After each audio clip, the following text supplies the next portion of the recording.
Hey, Curious Connerys. Dylan here. We just want to give you a heads up that the following program contains conversation relating to topics that may or may not include physical and sexual assault and self-harm and mistreatment of different cultures. We are in no way condoning these things. But given that Sean Connery has acted in films going back many years, they've tended to come up. To spin a phrase from Disney, many of these films include negative depictions and or mistreatment of people or cultures that were certainly wrong then and are definitely wrong now. But rather than not discuss this content, we'd like to acknowledge its harmful impact, learn from it, and create conversation for a richer future. Stay curious, folks. And now, on to our show. Connery Curious! Saga! Last Crusade! You Only Live Twice! And the Anderson Tapes! Murder on the Orient Express! You never know what the wheel's gonna spin next! Marnie and a woman of straw! An older man in Africa! We are curious of the filmography of Sir Sean Connery. I want a burger named after me. You want me to make a Mario burger? Oh, I would love a Mario burger. I would know. I wouldn't know what to put. It would just be the Dilly burger. It would be the same. It would be the like, same what's thing, what's the difference? Like nothing. Yeah, It's got Mario sauce. yeah. It's like having like a Big Mac, and it's like, yeah, we're just gonna name it after you. But it's a Big Mac. Yeah. Well, it's cool. It actually is a cool hot sauce company called Irish Spikes. They're phenomenal, tremendous. I forget where they're out of, but like Irish Spikes. Irish Spikes. Check them out. They're really cool. But I went to a show a few years back. They're out of Moscow, Idaho. Yeah, that's right. Yeah. The Russians are really taking over. Yeah, they're everywhere, man. But yeah, this guy's cool. And First they steal our Georgia. Now they're infiltrating our Idaho. I'm sorry. Taking our hot sauces and lacing it with chip. They're taking our hot sauces. Taking our hot sauces. Putin's taking our hot sauces. But like, yeah, they made this phenomenal hot sauce. But I found them through a band called Naked Giants. I don't know if you ever heard of them. They're a phenomenal band too. Check them out. Naked Giants. Naked Giants. They're like a three-piece, but they got some real cool music. Folks, podcast listeners, real quick, I just want to apologize. I live across the street from a football field, and there is a practice or a game happening right now. And boy, do we got some screaming people outside my window. But it's too nice to close the window. We should podcast like one night on the bleachers while they're having a game. I'm down. Well, there's no bleachers out there, but we'd have to just sit on the grass. But I'm down for that 100%. During the game. 100%, I'm down for that. We can stop the football players and be like, what's your favorite movie? Do you know, have you ever heard of Sean Connery? Who? Okay, so hot sauce and Naked Giants. Finish this up. Naked Giants, they had a hot sauce at their merch table. I was like, I like the band, and they have their own hot sauce. I'm a fan of hot sauces. And you buy it. It's for fun. I enjoyed the hell out of it. It was like a pineapple mango type infused hot sauce. It's really fucking good. And so I went to grab the bottle. I fell in love with the sauce. I'm like, who makes this sauce? Irish Spikes. And I'm like, I gotta get more of this Naked Giant sauce. I gotta get more of this hot sauce. Turns out the pineapple habanero sauce is like a regular sauce on their menu. And so lemon pepper habanero, beer and pizza. They got a lot of pizza sauces as well. It's just pizza hot sauces. So they will take a band or like whatever have you, and like you can request to make your own sauce, but it's already the sauce that already exists. But it's kind of a cool promotional thing where it's like, you're putting over Irish Spikes, but then you're putting yourself over. So like, what if we had like a Connery Curious sauce? Oh my God! Okay, what would it be? What would a Connery Curious sauce be? It'd be very spicy. But let me see. Let's look at so it had to be a sauce that exists. So let me go look at the list of Irish Spike sauces. I like this: Unicorn Pride, Chipotle, and Blood Orange. Okay, so you have to take one that already exists, and then that's So it looks like that's what they do. Like, I don't know if like you can actually go. Okay, well let's. I've got the list here of all sauces. Let me share my screen with you. Can you? Oh, perfect. Yeah, let me do that. Enable that for me. All right, everybody can do it now. There you go. Should be good. Okay. Share screen. There we go. Can you see that? There it is. Okay. All right, Queen of Peaches, bourbon peach, So let me lemon see pepper serrano, beer and pizza, lemon pepper habanero, Korean style sriracha, smoky apple and chipotle. Ooh, that sounds so good. Orange really and good chipotle, sauces. spicy Caribbean jerk, habanero rojo. Spicy Caribbean jerk. That's the Naked Giant sauce. So that's my favorite sauce they have. Ooh, that sounds so good. Let's see what it is here. Pineapple, Caribbean mango jerk. puree, scorpion pepper mash, ginger, lime juice, crushed red pepper, sugar, banana, onion, garlic. I black literally pepper. have some bottles of Irish Spikes in the refrigerator. I'll bring it over to your Cinnamon. house Oh next my time. Yes, please, and You we'll can put it on try 'em. We'll put it on a dilly burger. You could put it on that. You can put it on chicken. You can put it on pizza. It's phenomenal sauce. But see, looking at this, let's see. What's the classic recipe? Oh, roasted peppers, tomato sauce, scorpion mash, sugar, vinegar, limes. Oh wow, these Some of sound these so are- good. Some of these are new labels I haven't seen before. Looks like Okay. he's kind of Tomato and carrot taco sauce, ooh. porcini, tomato and roasted red pepper ketchup. I feel like tomato and carrot sauce might be a Connery curious one, just because it's proper. I don't know. Or huckleberry mostarda. That's the Mia, thing. are you okay? I got a hyperactive cat right now. Oh, that's the thing too. You can like rename the sauce. So if it's a Connery Curious sauce, would it be like what's a really like hot movie? Probably The Hill, because it was like wicked hot when they were out there, right? yeah. So like it'd be like That's really good. Connery's The Hill sauce. It's Hill sauce, Hill sauce, hilly sauce, hilly sauce, or even like tiger sauce. actual tiger sauce. Action of the tiger sauce.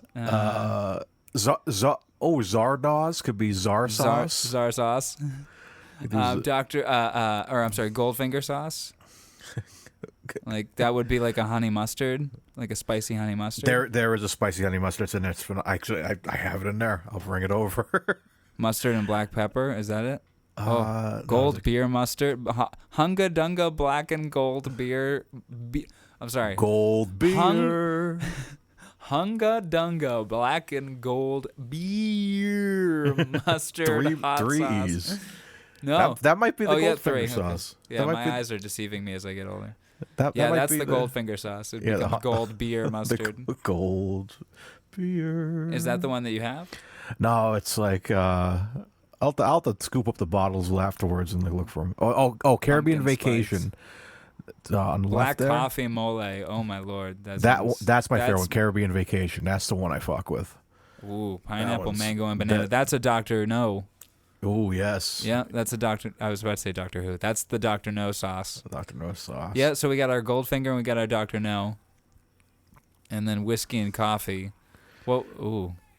This is a fun game. Yeah, I feel like What does he? When does he drink coffee? Fridays. Murder on the Orient Express. He does. Yeah. Yeah. What else? What else would? If there was like I don't know if there's like Dragonheart sauce. I don't know if they do any kind of like pumpkin. Pumpkin spice right there. I was saying Yeah. pumpkin spice sauce could be like And Carolina Reaper. Oh my lord. like pumpkin spice could be like a good like hunt for Red October, like Oktoberfest sauce. Ooh. This is a really fun game. Or I don't know, maybe it has to be a red sauce. If it has to be a red sauce for Red October. Well, you could easily just add more tomato in there, because that doesn't apple cider vinegar, pumpkin puree, orange juice, brown sugar, Carolina Reapers. No tomato, so just add tomato. There you But go. would that be a weird combination, you think? I don't think so. Because a lot of these sauces you could toss on you have pizza. you have cinnamon. Oh yeah. Yeah, so maybe not. Maybe just a little food coloring or something, or just more paprika. Yeah, there you go. That'll make it red. And then this, I feel like you could have a dragon heart sauce because you spit fire. So that has to be the hottest sauce, probably. Yeah, what's the hottest one? I think I might have one of the hottest sauces. I think it's like Carolina Reaper, I think, might be the hottest one here. Oh yeah, that might be there. Their big town, big city one. Have you seen anywhere? That one's pretty good. That one's pretty spicy. Can you sort by heat? Mild, medium, hot. I think hot is the hottest. Okay, that's vague. It should be like that one, like the idiot sauce. burning down. The idiot sauce is really crazy. I have that in the fridge. I'll bring that over as well. Also, forgive my comment there. To all the people in Hawaii, we wish you. Oh yes. Health and peace and recovery soon. Yeah, I got some friends that live up there, and I was just talking to them not too long ago, and they were like, "Yeah, we're good, but it's a mess up here." So, shout out to you guys, man. Yeah, so much love to you guys. Okay. On a happier note, idiot sauce. That's perfect the hottest transition. one. That's the hottest one. I remember I put that on something.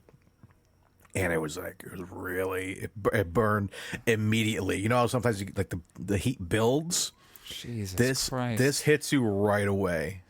It's like 10 of their sauces, add a boatload of Trinidad scorpion peppers to make it stupid hot, and you get idiot sauce, the sauce of sauces, a surprisingly flavorful sauce. A surprisingly flavorful sauce is great on everything. Absolutely everything. A little bit, take away that S there. Sorry, sauce cult. I don't mean to insult your website. Wow. It's really good. So remind me, I'm gonna bring because like those sauces, like they're still all good, but like we don't use very often because my wife despises hot sauces and stuff. So really, yeah, she doesn't like spicy stuff. So I'm like, more for me. But yeah, and if you like it, shout out to Irish Spike's hot sauce. Go check out Irish Spike's hot sauce.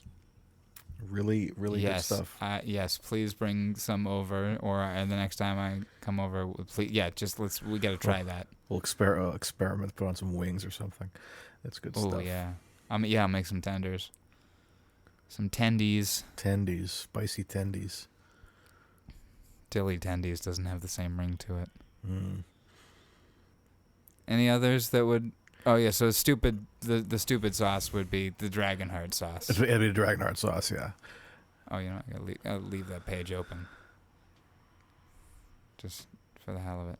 Okay, well, I think this is a good point to maybe transition into the podcast. What do you say? Yeah, I guess we're recording, and yeah, we have been for some time. Here we are. For about 15 minutes now we've been recording. All mostly right. Talking about hot sauces and this band Naked Giants that I need to listen to. Yeah, so shout out to free plug. Go listen to Naked Giants and try out some Irish Spike's hot sauce while doing so. But yeah. Hold on 1 second. Continue talking. I was going to say Dylan Titus. Mario Lima. But hold on, before we actually get into it, talking about Naked Giants, have you read Saga? Oh my God! Hold on. Open image in new tab. There we go. That's disgusting. That's a naked giant. Good Lord. Anyway, Dylan Titus.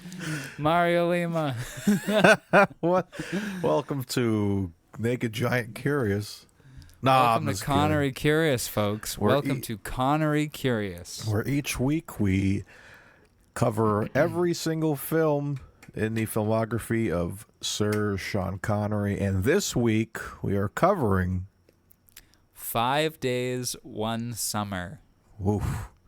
Now, Mario, real quick, this is something we forgot to mention on last week's wonderful episode, Zardoz, with our wonderful guest, Sean Murphy. So much fun. This is something that all three of us somehow forgot to mention. But it is a perfect segue into this week's film. In Zardoz, we saw Sean Connery in a wedding dress. Oh my god!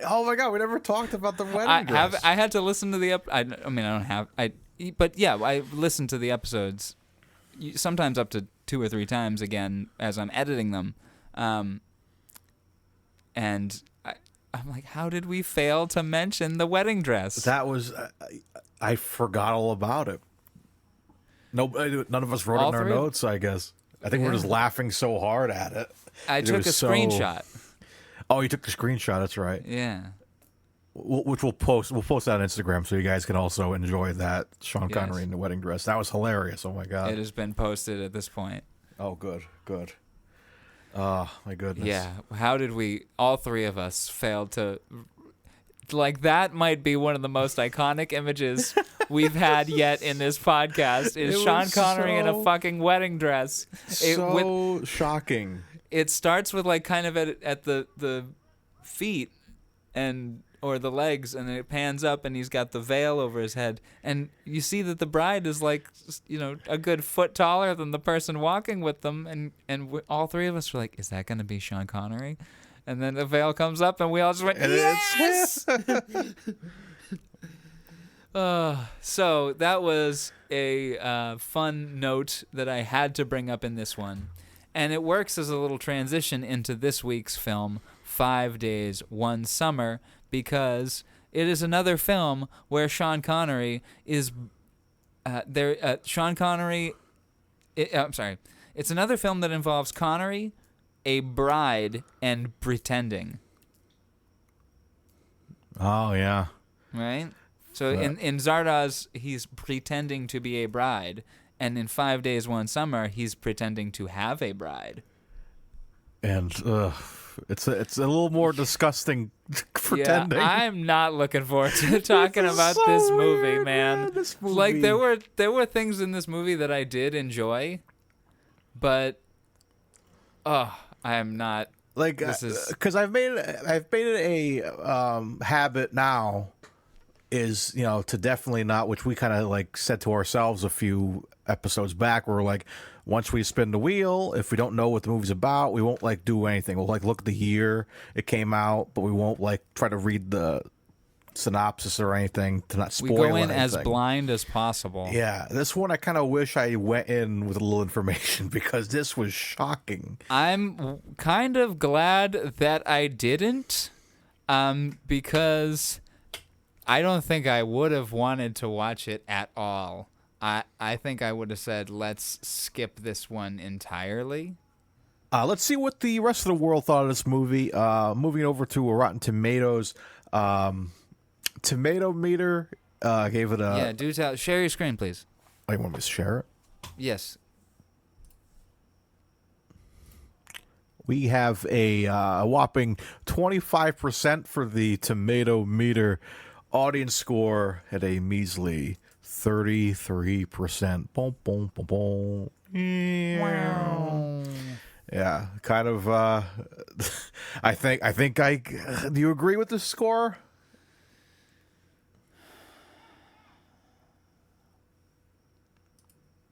Yeah. Ooh, long silence. Yeah. Yeah, I do. I think I told you this. We had a call yesterday. We were scheduling the recording, and I said I had a pretty tough watching experience with this movie. But on top of that, it just I had to like almost fast forward through a couple scenes, man.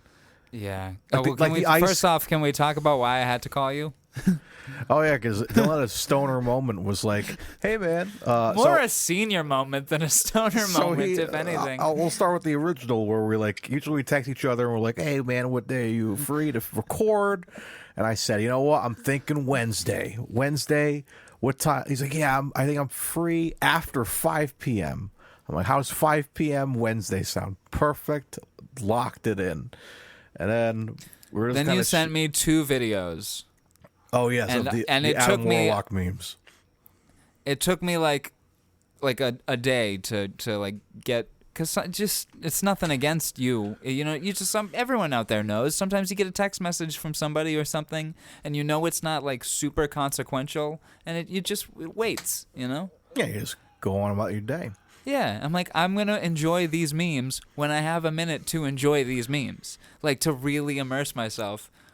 And I'm glad I did, because when I saw them, I'm like, these are great. These are great memes. So much so that I walked over to Nicole and showed her. So, like, these are shareable memes. And then once They the are memes were dank, viewed, as the kids. they were kids very say. dank memes. But yeah, once those were sent over, he's like, ha ha ha, those are funny. Anyways, podcast tomorrow, and it's 5 p.m. And I'm like, I thought we were going to record like now. He's like, oh my God. And he calls me. And he's like, dude, I totally forgot. I didn't even watch the movie. I haven't even watched it yet. Which was hilarious. And I still had things to do that night, too. So I was up until about 1 this morning. Which drove me nuts because I woke up at like 9 a.m. and like did breakfast, took care of the dog because, you know, Alicia's working now. So I'm like, let me take care of the dog Yeah, and she stuff. got a job? Yeah, she's doing some daycare work. So she has to go out like pretty early in the morning. So I'm like getting ready. I'm like, all right, I'm going to spend the entire like first half of the day watching this movie and then work on some edits and stuff for friggin' nerds. It's going to be great. Then I had that fucking terrible watching experience. I'm like, no. I could have watched this another time. But I'm sorry. To relate, I also had a terrible watching experience, both in content and in delivery method, because yes, we found this film. We try our best to find all these films for free. We realized that, you know, we could write off our purchasing of these films, but we'd prefer to find them for free if we can support our local libraries. But this one was found on a site of debatable quality. Did yours have a lot of bouncing breast advertisements? yes, bouncing breasts and like A big booty in your face. yeah, and just kind of like. Because at one point I was like, let me attempt this on my mobile phone. It was like 10 times worse. 10 times worse. So And now your phone doesn't work. Yeah, now my phone's broken. I can't talk to anybody. But yeah, I ended up watching it on the computer. It was fine. But like, yeah, it just kind of buffered a lot, froze, and it didn't make the movie better for me. I guess we're kind of jumping ahead, but we'll talk about scores later. But yeah, I was kind of like, man, this hour and 50-minute or so movie was like almost a 2.5 hour experience for me, and this wasn't a great one because I just was not feeling it. But we'll discuss. We'll get into why. I have a decent amount of notes, but like Same. I have a lot of notes on this film. yeah, and But yeah, mine was also buffering a lot. I had to reload a lot. Did yours like cut out completely and be like, this video will not source or whatever? it would like close out because I was thinking I have been having internet issues with Cox Communications. He fucking sucks. Fuck Cox Communications. But like I was like Cox. There's not the good kind of Cox either, man. It fucking sucks. But like, It's so not I was hens like, and chickens. yeah. So I was trying to like maybe I have to fucking refresh my fucking router. I like went and like onto like my account to like do like a manual fucking reset the whole system in the house. And like that didn't fix it. And I'm looking at my download and upload speeds. I'm like, I should be fucking fine. Why is this thing not working? And I'm like, why couldn't this have happened in a movie that I actually really wanted to watch? This was just like, I'm just trying to get through it at this point. I'm just trying to get it done. It was insane. But it's funny, man, because quick transition. Apparently, even Sean Connery didn't like making this movie. I can imagine, because I was reading some trivia, and his life was in danger a lot of the time making this film. Yeah, so I'll pull it up here. I have like one of the parts of trivia here. It's the top trivia. Trivia. Sir Sean Connery once described this movie's location work as, quote, the most audacious piece of filmmaking I've ever been involved in. It was film production at the point of pioneering. Connery once recounted the worst moment he experienced while making this movie. Connery had to make a 300-meter, 328-yard walk alone down a glacier known to be laden with crevasses hidden by a fresh snowfall and without safety markers. The marker poles were present during rehearsals, but were not there during filming, as they would be seen in the shot. Connery said inches on either side of the path were 90-foot cavendish. I could hear the sound of ice moving underneath me, and behind me in the peaks, shifting all the time. That's the loneliest walk I've ever taken. That's because I know exactly the scene he's talking about too, and I'm like, man, you couldn't get a fucking stunt double like to do it. That's Sir Sean Connery at this point in his career. It's like he's pretty respected. You think get another guy to do it? Yeah, Connery should be in his trailer drinking tea, getting ready for his next dialogue. Okay, so I have a note on that. There's so many parts of this movie where I just wanted to overlay dun, dun, dun, dun, dun, dun, dun, dun, banana, banana, Very Mission Impossible. Banana, bam, bam, bam, bam, banana. By the way, I've been listening to, just as casual background listening in my headphones, the commentaries to Rogue Nation and Fallout. Oh, yeah, they're interesting to hear how those films were made.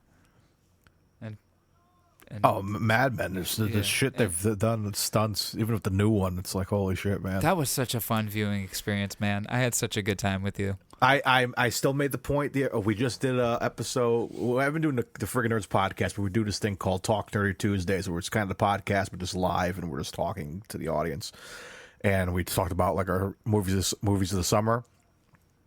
Such greats came out, like like for nostalgia, like Turtles, Transformers, we had Super Dial Mario, Destiny stuff was like fun. that. Dial Destiny was fun. A lot of nostalgia bits this season. Oppenheimer, which I still haven't seen, but like was good. Oppenheimer was so good. Yeah, I gotta go see. I'm probably gonna see it at home, unfortunately. But no, go see it in the theaters. Even if you can't do IMAX, just go to the theaters. If they're still playing, I doubt they're still playing in my area. We'll look. Let's see right now. You keep talking. You keep talking. But yeah, so a lot of nostalgia hits, but I still said that I think Mission Impossible Dead Reckoning Part 1 was my movie of the summer. Just because I agree. Because the experience I had, it's just like, you could say it about any movie. Like I had a great experience watching Transformers, because I'm a huge Transformers fan since I was a kid. And I was very good to see, because it's like the first good one in a very long time, because the Michael Bay ones were very declining. Were not very good. So I gotta say Mission Impossible was my movie of the summer. Yeah.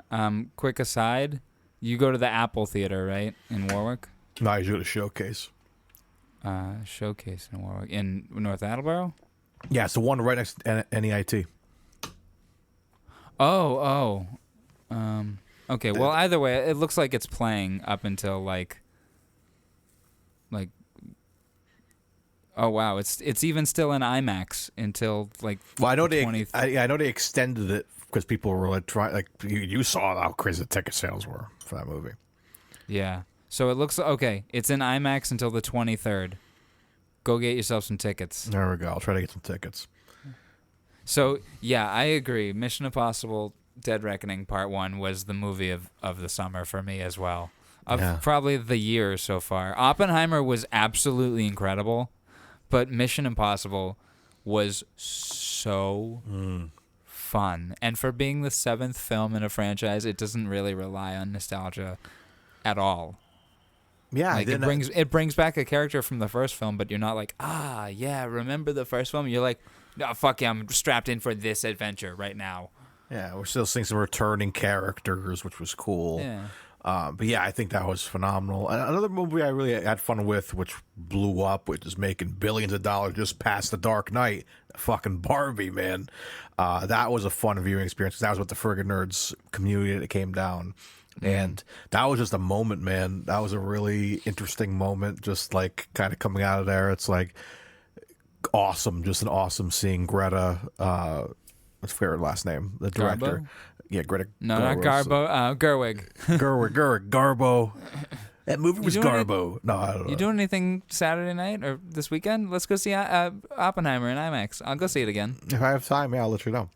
Okay. But yeah, Barbie, yeah, just that was just a cool moment. Just like makes you feel like a piece of shit for a little bit for being a man, but at the same time, it's just great filmmaking, and I thought it was a cool message, a message that people still don't understand.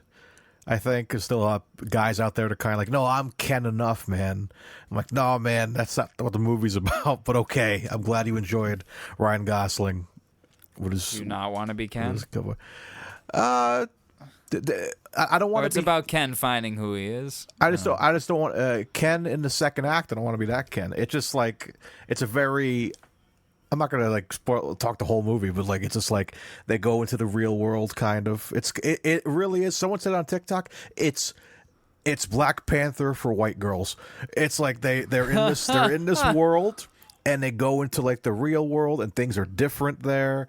But Ken kind of like is like, oh man, men are like controlling the world here. This is great, because in Barbie world, the girls running everything. Barbies are doing everything. The only thing the Kens do is hang out at the beach and like run around with their surfboards.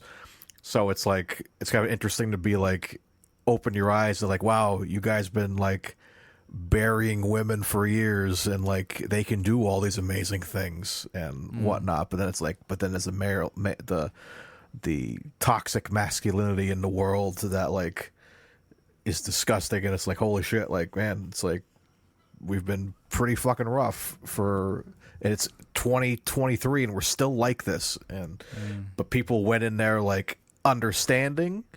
Like me, I obviously understand. Like I'm not like totally like blind to how like the world is, but like it's still like representing that in a funny way still hits you, because it's like, oh shit, yeah, you know, this is funny, but it's just a little true. This is what's happening.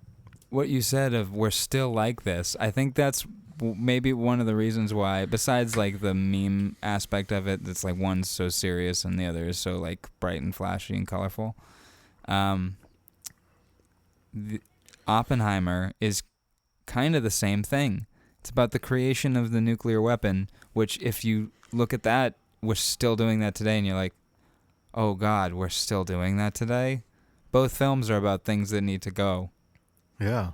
Right? Yeah, seriously, yeah. That's honestly, that's the true marketing right there. It's like, yeah, it's funny, but yeah, these things have some messages for you, I think, you know, like holy shit. And so to get a little controversial, I guess, the same people that are finding offense with the Barbie film, I haven't seen it yet, but I can imagine that a lot of those people are the same people that didn't like The Last Jedi, because I really liked, as soon as I saw it in the theater, I'm like, oh, Rian Johnson is saying that we should stop making Star Wars movies because we're making it worse. We should go on to do new things. That's literally what the movie is about. Get the fuck over Star Wars. Go do new things. Go make new movies. Stop wasting money on these, because it's going to be diminishing returns from here on out if you keep doing it. And guess what? It has been. So, and he wasn't trying to make a bad movie. His movie said a lot. I really like The Last Jedi. There's stuff I don't like about it, but I can imagine there's a lot of crossover from the people who are like, rewrite The Last Jedi. I'm pitching into the Kickstarter to remake it or something. Like, grow the fuck up. There's a real message there. Is like, we need to stop, you know, that like, and Hollywood right now is completely shut down. Or not completely, but you know what I mean? Like, there's the actor and writer strikes happening. Like, what, we going to have AI make a new Star Wars movie? Please. Yeah. Like, you know? And they already do. So, it's... Rian Johnson was legitimately putting a warning in there to be like, kill this thing now, motherfucker. Even the villain is like, can we just abandon all this? I don't want to be in this war. This is terrible. Let's just shape something new. which is what we as a generation should be doing, shaping a new world, because this one isn't really working out too well. Folks, notice we're talking about everything but 5 Days, One Summer. I guess we should talk about it. Yeah, I guess we should talk about it. There's a reason why we're not talking about it. And it's not because it's a terrible movie. And it's not because it's not a good-looking movie. It's a great-looking movie. Yeah. Visually, I think this film looks really good. But there's a reason why we're not talking about it. And Mario, did you have any idea about this reason at all until it came up in the film? I had a hunch. I was like, wouldn't that be funny if that was in my head? I'm like, oh, that'd be... Wouldn't that be funny? Because right away I thought that'd be a great... a great bit on the podcast. I'm like, oh man, I can make a hillbilly Connery joke. But now it actually happened. All right, trigger warning, guys. He's fucking hold his niece. hold on. No, we gotta get this over with. Wait. One thing before we say it. I already said it. Bleep it out. Wait. Be sure to bleep it out. Put a thing in there. Before I watched this movie yesterday, that morning I had gone to Dunkin' Donuts. Okay? And I never go to Dunkin' Donuts, but I have a gift card there. So I just didn't have anything I wanted a sugary treat for breakfast because I'm an idiot. Ooh, we got donut? Anyway, no, I just cinnamon raisin bagel with butter. No sugar on that, but there's sugar in it. You know what I mean? Anyway, so I get there and the little billboard says, hold on, I've got to read it because it's amazing, and I'll show it to you. I can't wait to see what it says. Let's get to this movie. You know what? I'll send it to you right now. Hold on. Okay. I just texted it to you. So it's a sign that says it's a pumpkin spice signature latte. Get up and pumpkin. Get up and pumpkin? Yes. But pumpkin is not a verb. But pumpkin is. Oh, that's not right. So I made it an Instagram story with Sweet Home Alabama playing over. Okay, so I did that yesterday morning with no idea what was to come that night. And then let's talk about it now, Mario. Go right ahead. In 5 Days, One Summer, Sean Connery is porking his niece. He's in an incestuous relationship with his niece. Which it was. Like at first they're like, oh, it's got to be a family friend. It's got to be this. Then we have the full. And even in like... Yeah, it just... I was like, yeah, I blanked out there for like 15 seconds after I said that phrase. I'm sorry. After I said my sentence, I just completely blanked because why did I say that sentence? Oh my God. What the fuck? I feel so dirty, Mario. I feel some fucking crawling on my spine right now. Oh my God. Oh my God. I haven't said anything to anybody about this movie like it's a fucking crime. Yeah, I almost feel weird talking about it. Like I feel so weird talking about it. So, I guess we just go through the wiki plot. Trailer voice. Does this deserve trailer voice? Maybe not. I'll do a different trailer voice. Is that the Chevrolet guy? Or Dodge Ram? Douglas Meredith. No, I can't make it a redneck voice. It'd be too specific. Who is this? This is a new character now. He's an old man. That was constipated too. Gotta push out a shit or something. Yeah. Douglas Meredith is a respectable married middle-aged doctor with a terrible secret. He's been having a secret He's... Yes. Yes. Obviously. He's been having a secret, consensual, incestuous affair with his niece, Kate, for some time now. She lives in the Swiss Alps, and they have their badly needed privacy there. One day, Swiss guide Johann Biari shows up to take the mountain climbing. Kate shows a faint interest in the man, which worries Douglas. During the climb, an accident happens, and their lives are changed forever. Well, one life is changed forever. I think all their lives are changed forever after that. Oh, it's a big change, I'd say. Taglines, an obsession, a love, a memory. Yeah. Alrighty, yeah, I guess we'll do the wiki plot. Oh my God. In 1932, Douglas... Can we share this? Can we split this? This is a lot. Yeah, I'll do the second. I'll do the second. You know paragraph. what? You do the first one. Okay. Because it's shorter, and I'll do the second one because it's longer, and then you do this third one because it's shorter. And that way... Because I can't read English.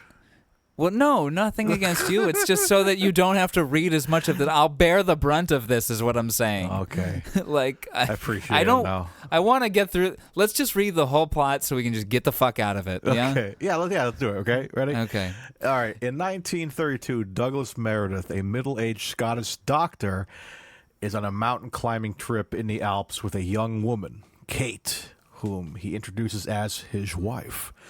Despite being side-eyed by their hotel guests and staff due to their large age difference, they fast forward real quick to the first half of the movie. Douglas and Kate are deeply in love with their romance in full display. They are announced to Johann Biari, a native of the area who becomes their mountain guide.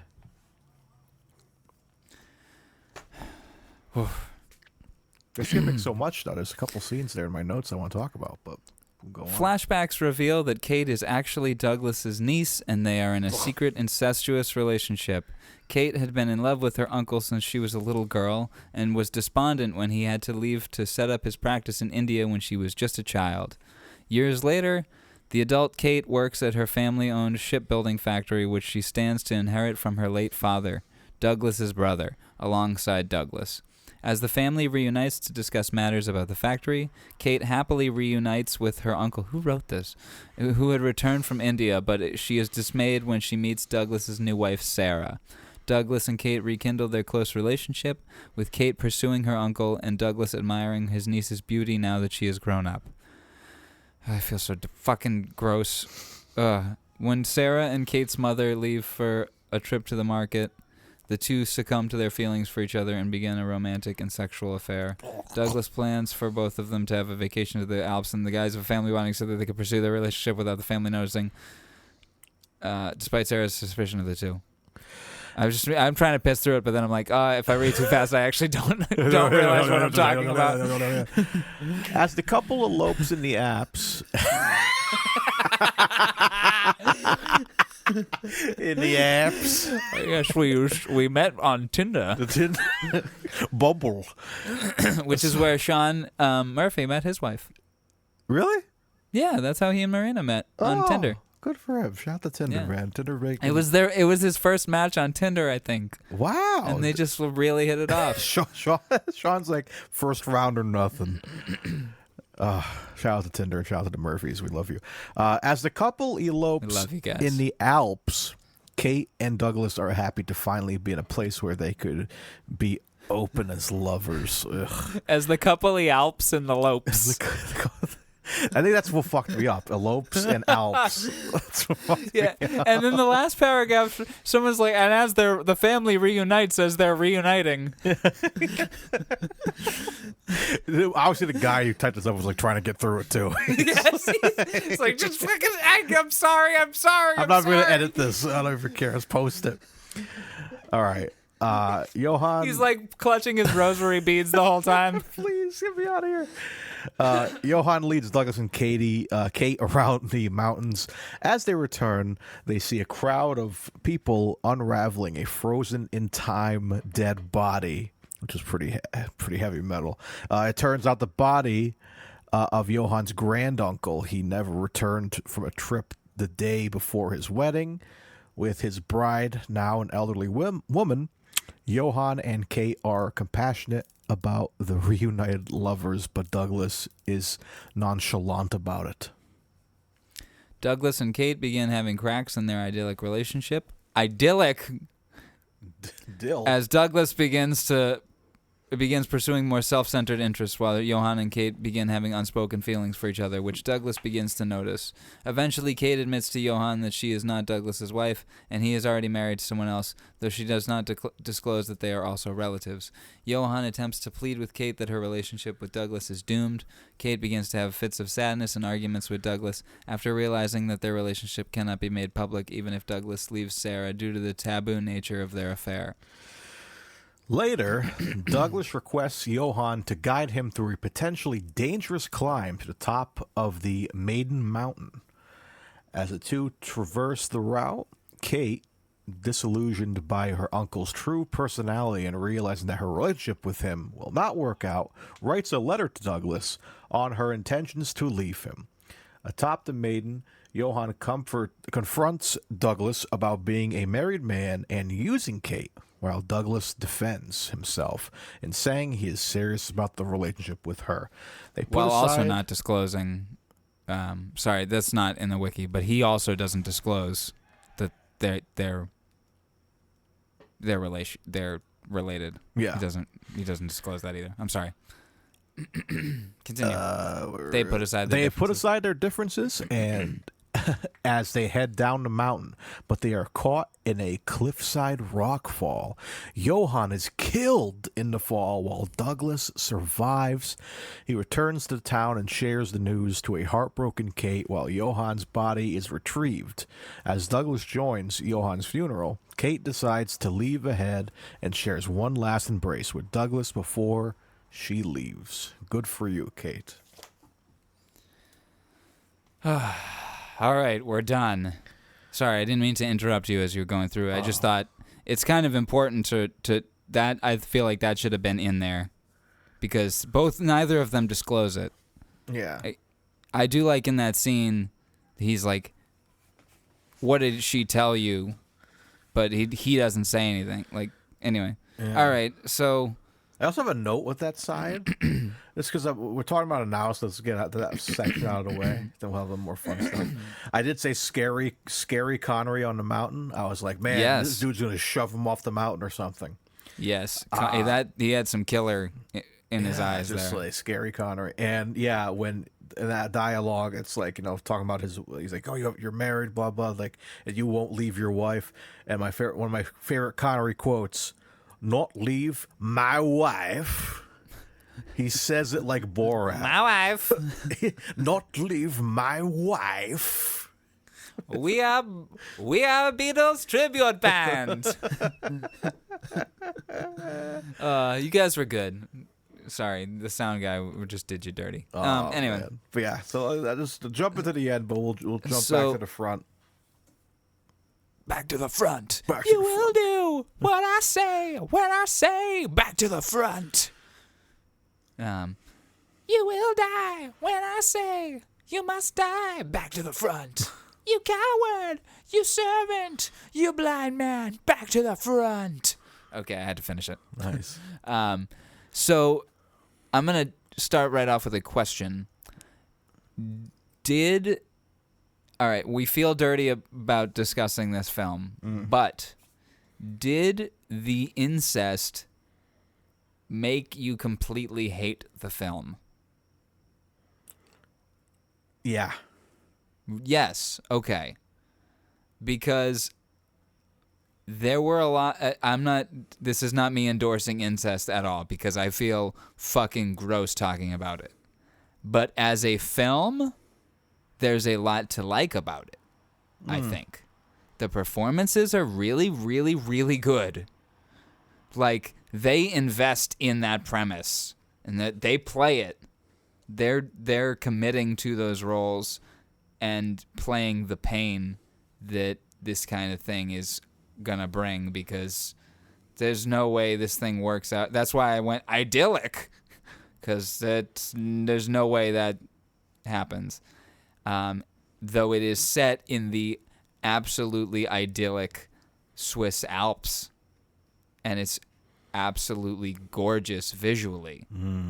Like this, it is this. Yes. Okay. I'm sorry. I don't know why my brain just completely blanked on that. But yeah, like the Alps are absolutely gorgeous. I really liked the plot line with the frozen dead body. I thought that was like insane because I a lot of times in the movie I zoned out, and when the body thing happened, Understandably, I was like, cool. I was like looking at it, and then like when they revealed the body, and like the old woman looking over, and then you hear the guy, Kate is next to it. It's like, who is that? And he says, she is his bride. But when that first happened, I was like, oh, wait, pause. What did he say? Because I assumed at first that was Johan's like brother or something. So I wasn't paying attention. So I go back and I'm like, holy shit. How very... Been frozen for 40 years. How very sci-fi, very Captain America. This dude's been in the ice for that long, and he stayed looking young and shit. I was like, wow. That was like crazy. It was crazy to see. But I gotta say, man, that old woman was not selling it, man. She was every time. Oh, I thought she was great. I don't know. Every time I see, especially that scene where you see her through the window and you can't hear the dialogue. That scene's good, but like, that was great. I'm just talking about like her kind of more like hovering over his It's body. her accepting it. It's very But even she finally has closure. What's she gonna do? Break down?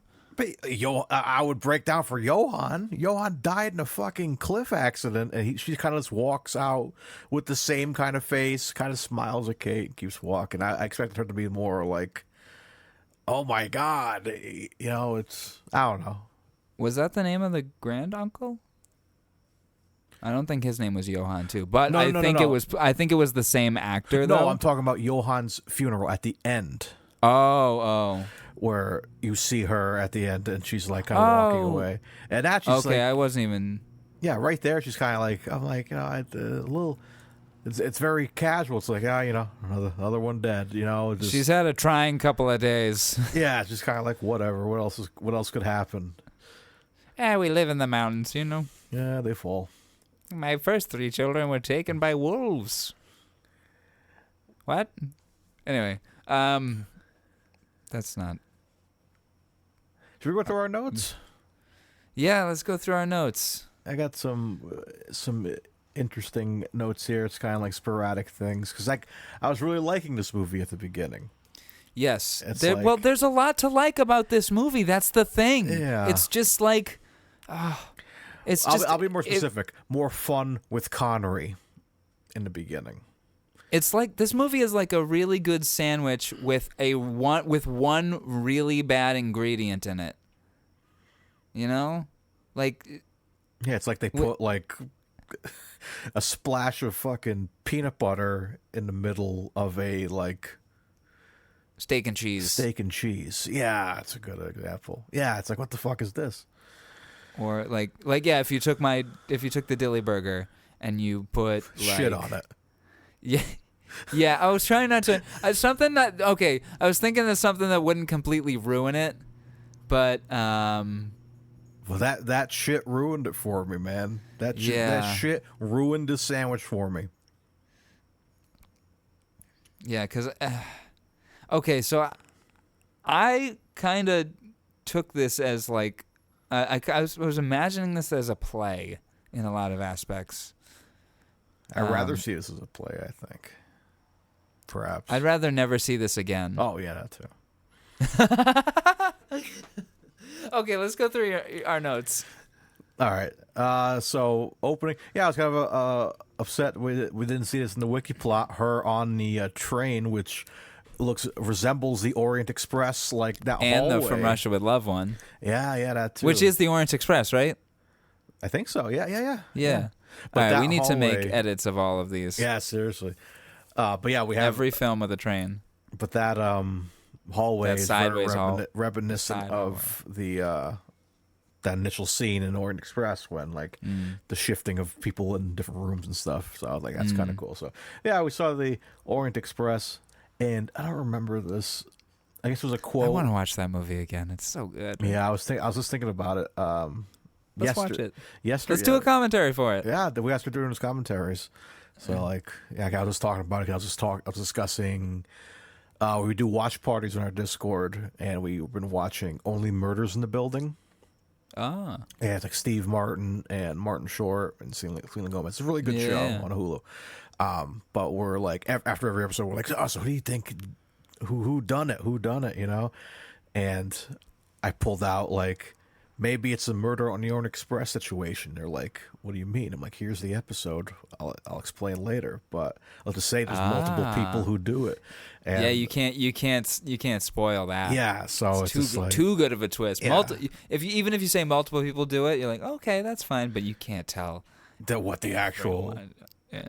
Yeah. Well, people who listen to the show must know the outcome. So Yeah. we could talk about it here. So yeah, so like I thought that was a good thing. Like maybe because the whole thing is like Paul Rudd's in the season. He's the murder victim, and he was in a play with the cast, and so all the cast are kind of sus of like poisoning him because he died on stage, and so then you're trying to figure out it's probably one of them who did it, and so that's why I'm like thinking Orient Express, you could get the whole cast was in it.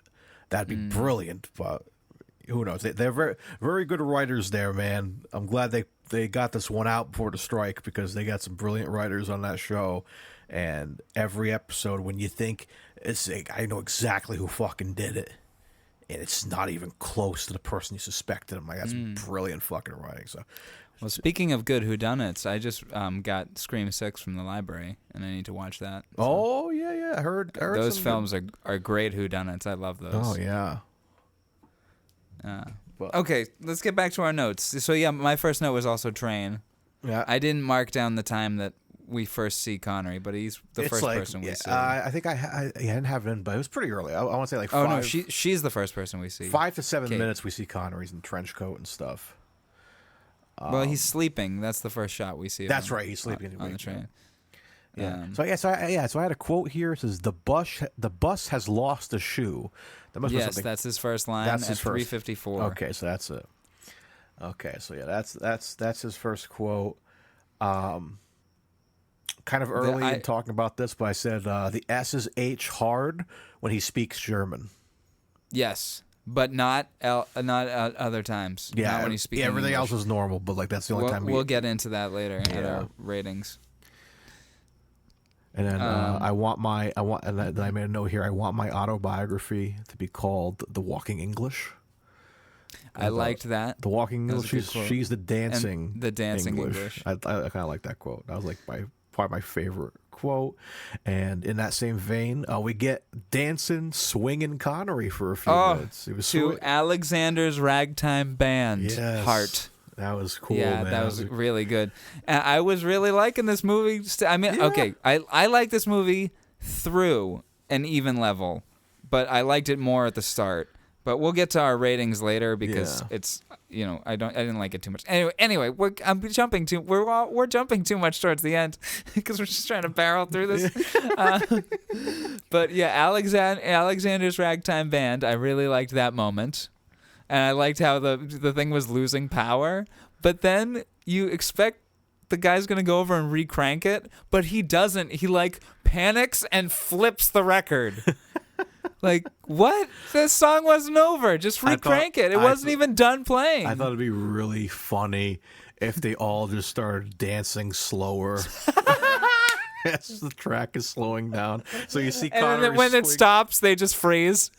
They don't move. And then a butler comes in and cranks it again, and they start moving again. Like, okay, we're back into it. Except Connery and Betsy Brantley, they just keep dancing and they look around like, something's up with this hotel, and then it becomes like a horror movie or something. Oh you know? yeah, it's like. And it becomes something way better than what we got. Oh yeah. So yeah, I have Alexander's Ragtime Band as well. But I have two notes between that. The hills are alive with the sound of music. And I wanted Julie Andrews to be dancing away in the background there. But also, more music you could put over this was as they're walking through numerous hilly situations is dun dun dun dun dun dun dun dun dun dun dun dun dun. Just have the Lord of the Rings music as they, because there's so much walking on mountains in this movie. Can we talk about like how like skilled some of these guys were going up down? Even Betsy Brantley as Kate Meredith. There's that one scene. Where are they rushing to? They're rushing down the mountain. Oh yeah, it's when they find out Johann. They see one body's coming down the hill, so like someone must have got hurt, and they're not sure who it is yet. And remember, like the crew and Kate are running like down the slopes a little bit to get to the floor there, and they're just like super skilled in like the very dirt-filled, like wet dirt, mud. Like things is trotting through it. I would have like been at the top of the mountain, like, all right, hold on, I'm coming down slowly, one step at a time. These guys are just fucking going down. Even in that scene where we see the figure running towards us, like it's a long running shot through heavy snow. Yeah, like Connery fell over several times. Exhausted afterwards. Yeah, that's a lot. I get exhausted in the backyard just shoveling and stuff. It's like down here in New England, but like it's like you got to be fucking skilled, man. I will say I did like that moment where you don't know who died. Yeah, and it's a lot because it's such a long running time. It's a slow reveal because it'd be like, who was it? Who died? Because if it was Connery that died. Yeah, it would actually kind of be a flawless situation because she could just escape from that whole mistake that she made. Yeah, and nobody ever finds out, and she can like have her life with Johann if it. Yeah, and own a factory or whatever. Yeah, or a port, right? Yeah, like the shipping factory, shipping yard. But yeah. Decent use of dummies going down a hill, I guess. It's kind of flailing. Oh my! All right, hold on. Well, we'll get to that. Let's save that one for the end. Oh my gosh. Dancing Sean is my next note because we were talking about Alexander's Ragtime Band. I just really like that phrase. We're Alexander's lonely ragtime band. And Connery's dancing is adorable because he's letting her lead, and she's a really good dancer, so he's just like swinging away and having a good time. Oh, so good. And his sweater vest in that scene is amazing. Oh, yes. And then when they get to their hotel room and they open it up to the balcony, is that not one of the most gorgeous things you've ever seen? Yeah, that was nice looking. In a film, at least. Yeah, yeah. For that time too, it looked. Really... I want to see it in person. Yeah, seriously. Those Swiss Alps, good lord. I wonder if that location's there. Maybe. Are you the hotel from 5 Days, One Summer? We're big fans of that film. They pointed a plaque, but it's behind a shrubbery or something. Yeah, they let vines grow all over it. They don't dust it or anything. Yes, we were using plenty of other films that don't feature. We were in plenty of films. Speaking of the hotel, I did have a kind of fun cinematography moment. There's that dumbwaiter transition. Yeah, which is kind of cool, where it like drops down, and I was like, that's pretty cool way to. That's a smart move. This film is shot really well. Yeah, I think it does have some great looking shots, great looking. Giuseppe Rotunno. What else has he shot? Giuseppe. Continue. But yeah, very beautiful for the time. I think it was fantastic. He's shot Popeye, Red Sonja, Shot Rent a Popeye. Cop, The Adventures of Baron Munchausen, Wolf. Oh, he did. It's Harrison Ford's Sabrina. The Bachelor. The Witches, The Stranger, Candy, Yesterday, Today, and Tomorrow, The Bible, In the Beginning. Well, it looks like he's got a decent career. I haven't seen literally any of these films. But, regarding Henry.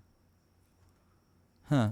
Well, he did a decent job, especially because, I'm sure it's not hard to make the Swiss Alps look beautiful, but I like some of the shots in the ice cave, like ice trench there. Wow, what beautiful shots!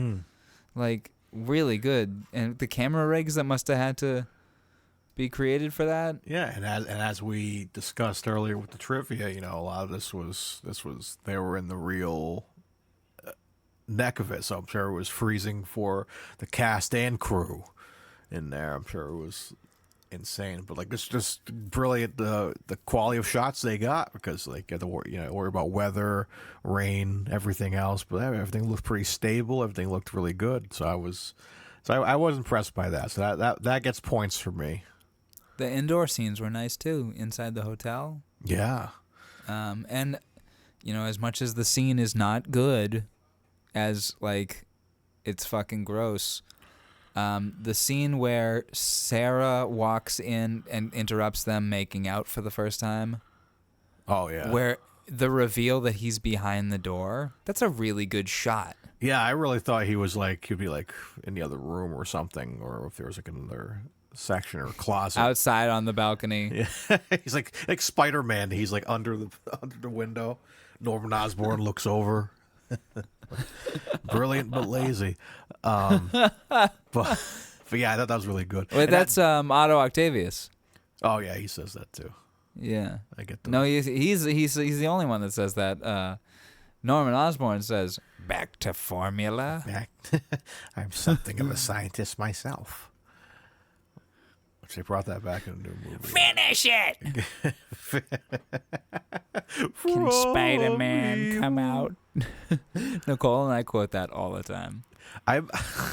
So me and Can Andrew, Spider-Man come out to play? Oh, me and Andrew Lima, shout out to Andrew Kickball? Lima, always quote Spider-Man, the Raimi movies, but like it's they're always infinitely quotable. But it's always like the weirdest quote. Like we'll pick out a new quote the other day because I made him laugh the other day because I just saw a newspaper like at the store, and I was like paying for I was gonna get a couple drinks, like a juice or something, and in my head I just thought,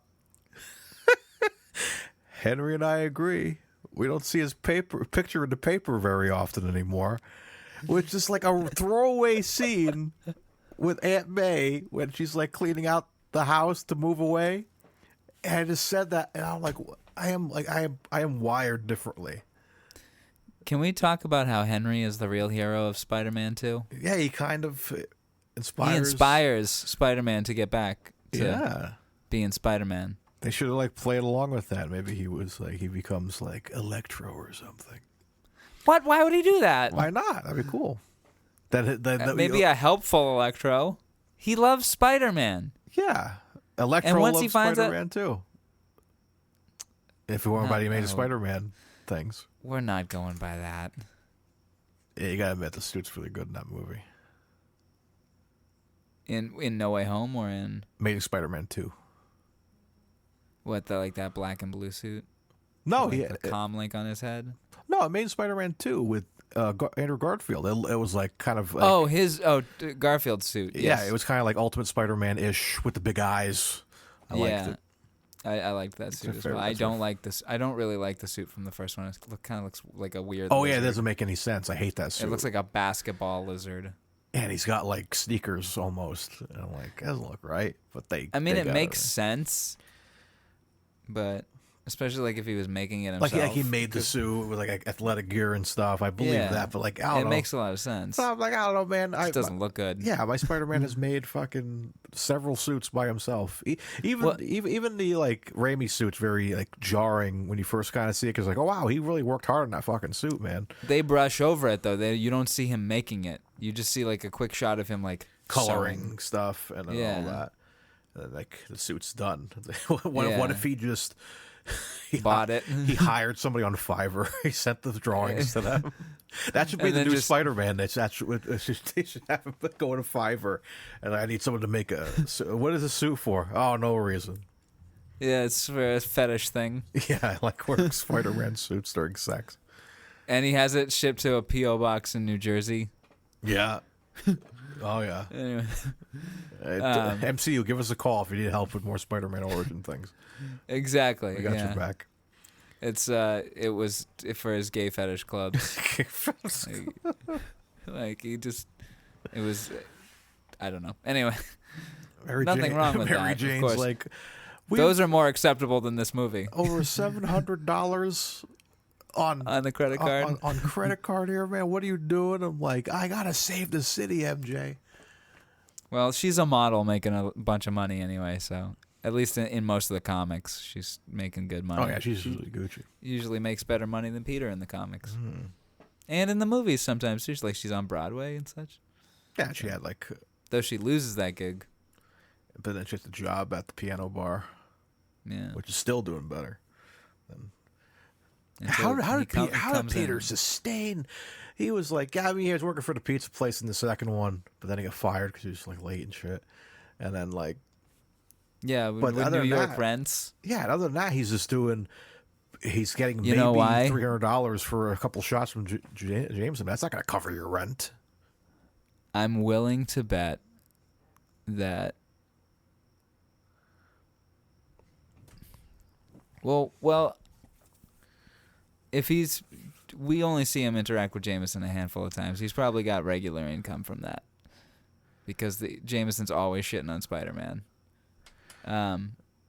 But I'm willing to bet that when Harry and Peter were living together, Norman probably gave Peter a decent chunk of money. Oh yeah, helped him out and stuff. Yeah, he's like, here, my son, I will pay the rent for this condo. So Peter probably didn't have to pay rent, could save up some money. He probably got scholarships because he's a fucking genius. And I'm willing to bet Norman probably, before all the Green Goblin stuff went down, because he finds interest in Peter. He's like, he sees, I'm something of a scientist myself. While Harry isn't. I'm willing to bet before all the Green Goblin stuff went down, Norman made a little fund for Peter. Probably put like $20,000 in it or something. Damn. Enough for him to survive a couple of years without, and maybe like paid, while he and Harry were living together, he didn't pay any rent until Mr. Dikovich came along. But maybe it was money that Peter couldn't touch. I don't know. Well, even living with Dinkovich, he was kind of like fine, because every day he was like, rent, like, you owe me rent, but I'm not gonna kick you out, probably because like my daughter has a thing for He's you, crushing on you, and so it's like, oh, like, Papa, please don't kick him out, I like Peter. And so that's why he's like, yeah, you owe me rent, I'll take $20 from you here and there or whatever, but I'm still keeping you around, because, and he even gives him good advice in 3, right? You owe good men, you owe good woman. Yeah, all that stuff with the marriage stuff. So, like, yeah. So Dinkovich, it's heartfelt. Yeah. Dinkovich is the real hero of the trilogy. It's real quick, not to correct. Well, I am going to correct you here. It's Ditkovich, Ditkovich. Ditkovich. Ditko, Steve Ditko, the artist who helped create Spider-Man. Wow. Yeah. Ditkovich. Yep. That's a little tribute to him. Damn. Because I believe that he was, kind of that New York, kind of. Actually, hold on. Maybe it was Steve Ditko. Steve John Ditko. No, okay. But either way, He was the child of Byzantine, of Russian, a Slavic, and Austro-Hungarian parents. Yeah, so he probably had that kind of way about him. Maybe not like miserly, but you know what I mean. You know what I'm talking about. Like that kind of old school immigrant living in New York attitude. Yeah. And also that scene in 2 where the daughter gives Peter a slice of cake is like one of the first ASMR scenes I've ever seen in a movie. Oh yeah. It's so relaxing. She comes in and just like provides. It's the one moment of hope he has in this dark movie. She just comes in and she's like, I don't really know anything about you. I just think you're kind. Would you like a piece of cake? I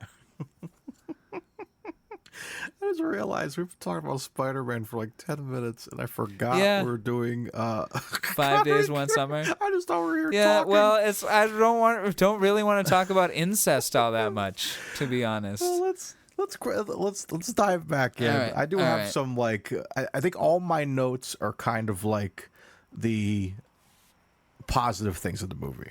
Yes. So a fun thing. I say Indiana Jones enters at 13 minutes and 58 cents. 58 minutes. $13.58. $13.58. Indiana Jones. One of the guys that works at the like doing the mountaineering thing, whatever, has like an Indiana Jones hat. He kind of walks in very Indiana Jones. Oh yes, the one that's like, you will not find a better guide. Is it that one? No, it's a different guy, but I have that guy.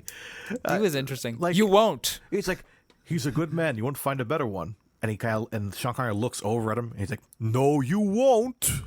I was like, what's up with that guy, man? He's like, I don't think he was doubting you. It's like, no, you won't. I'm like, Jesus, man, this guy's really intense. There's also an intense moment where he's waiting at dinner. I also really love Jennifer and Jillian. They were adorable. And he says, my wife is going to be joining me. And she enters, and the whole dining room shuts up, like in shock. She's not that young. Like, she's significantly younger than him, for sure. But it's not that taboo. It does look weird when you like. The incest is horribly taboo and wrong completely. But to the outside community, it's just a man and a woman with a seemingly 30-year age difference. Like, I don't know, man. That's not that horribly uncommon. He could have he's a doctor. He could have a shitload of money. You know what I mean? Like, if you take the incest out of it, if you don't know about that, it's not shocking to me. But I just think just for the time period too, because what year was that supposed to be in that movie? It was 1932. In the 30s. That still looks kind of like, oh shit, that's a significant. Nope. It doesn't look suspicious to me. I'll be honest. Especially given the films we've seen. In 1989, he's acting with Michelle Pfeiffer as a leading lady, who is also 30 years younger than him. Yeah, but Michelle Pfeiffer looks a little more mature, though, in my opinion. Let's see. How old was Betsy Brantley in this? Who also, for a second, I thought, is she Marie from Breaking Bad? No, that's Betsy Brandt. See, literally, hold on. I'll share my screen with you. On the top of the wiki, not to be confused with Betsy Brandt. Wow. Nice. Her breakout role was the film 5 Days, One Summer. So 1955. Connery was born in 1930. And she was born in 55. So she's even got a smaller age difference. She's only 25 years younger than him. So I don't think it's that. They did Connery up to look older, too. They probably didn't bother with the wig. And her hair yeah, is definitely like made up to make her look younger. Yeah, because this looks like it might be Connery's natural hair, if anything. It is. Yep. It's one of the IMDb trivia facts was that he did not wear his toupee. Yeah. So there's a moment where he's reveals that he can speak German pretty fluently, and then like he's being, I forget what it is, but he goes, "Oh, I can speak English," and I just went, "I speak English too." English. Who is your floor? Dude, I can't wait to get. Honestly, to jump ahead to the wheel real quick, I hope we get From Russia with Love soon. I hope we get Diamonds, because Diamonds is gonna. We got some fun. But both we have some fun guests.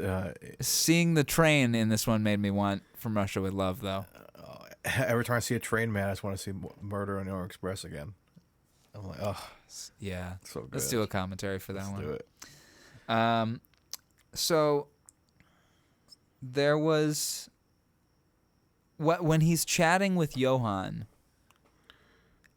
outside, it's nighttime, and then when they finish their chat, it's daytime.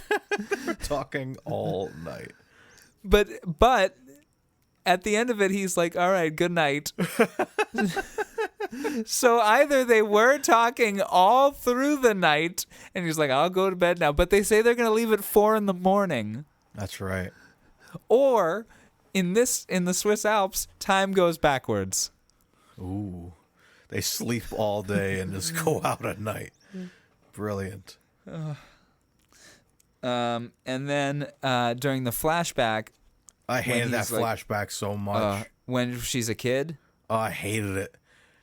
And he's like, almost as Kate, much as when fucking, like when in the Joaquin Phoenix Joker movie, when he saw young Bruce fucking Wayne. Oh, yeah. In the gate. I hated that shit so much. And then you see the parents get killed at the end of it. Though I do kind of like that time. Like Joker's actions inadvertently led to that. Yeah, but it was just like, that movie. Anyways, but yeah, just I need to rewatch it. Seeing the kid flashback, like that was just too much for me. I was like, oh, well, this makes it grosser. A moment I liked of it because it made me laugh was because of my head improvising. The mother goes, "Kate, come on out. You're gonna make your uncle miss his train." And then Connery goes, "Kate, you're gonna make me miss my boat." And then my brain filled in like, "Yeah, you're gonna make him miss his airplane. You're gonna make him miss his spaceship. You're gonna make him miss his transcendence to ethereal form. You're gonna miss his Zardoz." The rock head is outside the floating house. Head. It's taking him to the airport. Zardoz. I would have killed for that floating head to come in and say the penis is evil. Oh yeah. And then the guide, Johan's kind of a perv, man. Yeah. Like I do have a note in here. Like, okay, again, none of this is me defending incest. That is 100% wrong, and it fucking taints this movie. But from the outsider's perspective who know nothing about it, Johan, he starts acting on because his mother's like, he's too old for her. He's going to ruin her life. And then he starts acting on that.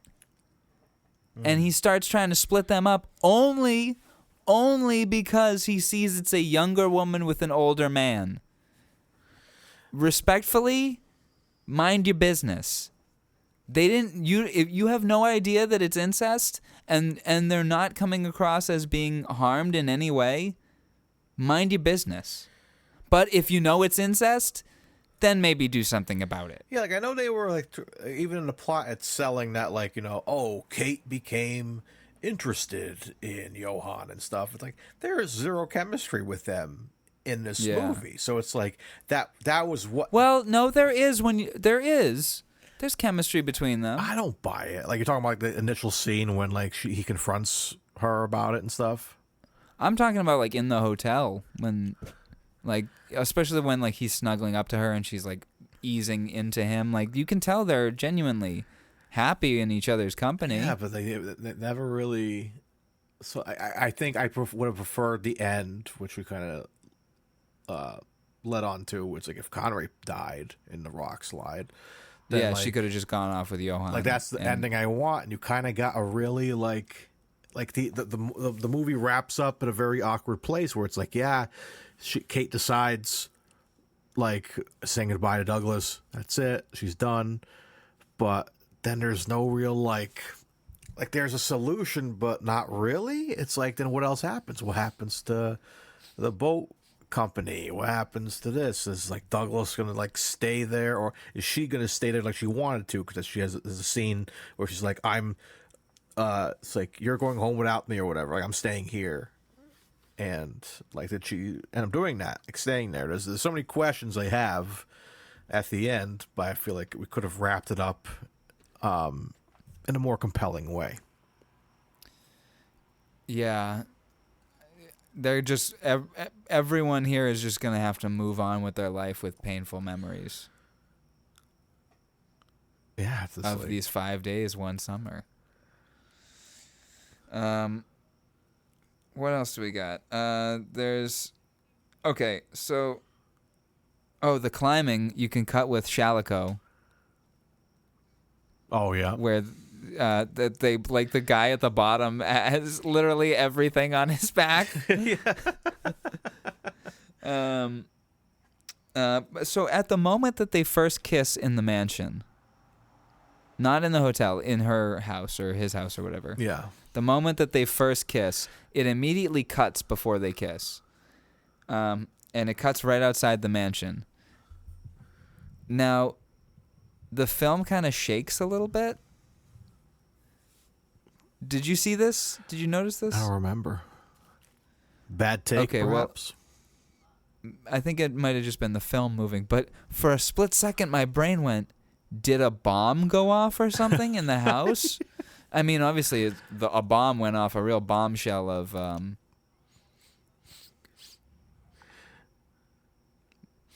Mario, I smell burnt toast right now. And I just got like a pain in above my eye. Are you serious? So if I start drooping, call 911. Okay. And tell them to get to my house. I'm just gonna go check the oven and make sure I didn't leave it on or something. Okay. I'm sorry. That's really weird. You fill the space for a little bit. How do I fill the space? It's just like, I smell burnt toast. And my eyes might be drooping. This dude is just going to have a stroke on me, dude?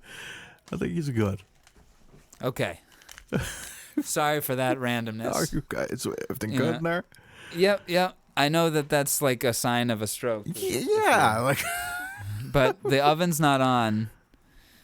And I feel okay, but just, Take a sip of water. Yeah. Because, man, if you're telling me this movie's so bad it gave you a stroke, I'm going to feel this real movie bad. killed my dad. Oh, no. Oh. Full circle. But, okay, where were we? When they have to hide under a cave and let the weather pass, Connery's going back to get their axes, which were used as lightning rods. And Johann says, we can go down as soon as your husband comes back. Bow, bow, bow. I really liked the little moment of traversing the bench. Even though she quickly goes put me down, I'm not a girl anymore. You can tell in that moment they're both having fun, and it's kind of adorable. Like, traversing the bench, I think I'm going to have to pick up Nicole and traverse a bench. There's a couple cute moments, like the slipper handoff. Like, what are these? Oh, they're slippers. You can't be wearing those boots around the house. And they're all kind of chuckling and stuff. Cute little moments like that. I'm like, okay. But then I get reminded, that's her fucking uncle. Let's see. Let's go back to my notes here. Yeah. Oh, my God. I'm sorry, real quick.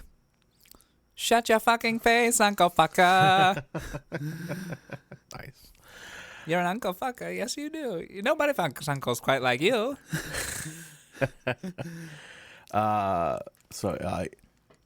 He's got a good man. You won't find a better. No, you won't. We talked about that quote earlier. A good man in Africa. Oh, yes. Young Kate flashback makes me uncomfortable. Yes, talked about that. That was just like a little too much for me. And I have a question for the panel here, meaning just you, Dylan. Would you trust Sean Connery in holding you up as you rope down a cavern, an ice cavern? I wouldn't trust any singular one person. I would want at least that's all 3. That's with you. You just have Connery up there with you. And Betsy Brantley is not helping. Oh yeah. And he even supporting. that moment where Connery is on the rope and Johan's holding it and she goes to help and he takes one hand off and blocks her and says don't help. Yeah. I mean, because I get that, like, in a moment where stuff like that is really tense, if somebody attempts to help without properly knowing how, it could completely fuck it up. Yeah. But he takes his hand off. Anyway. He's so slow. But the way they, like, wrap it around themselves and then around their feet, I wouldn't trust any one person, like... Sorry, man. That movie trope of one person saves another person from the edge of a cliff, you're dying. There's no way. Yeah, there's no every way. time. If you don't die, you rip the other person's arms out of their sockets as they pull you up. Like, I don't... Like...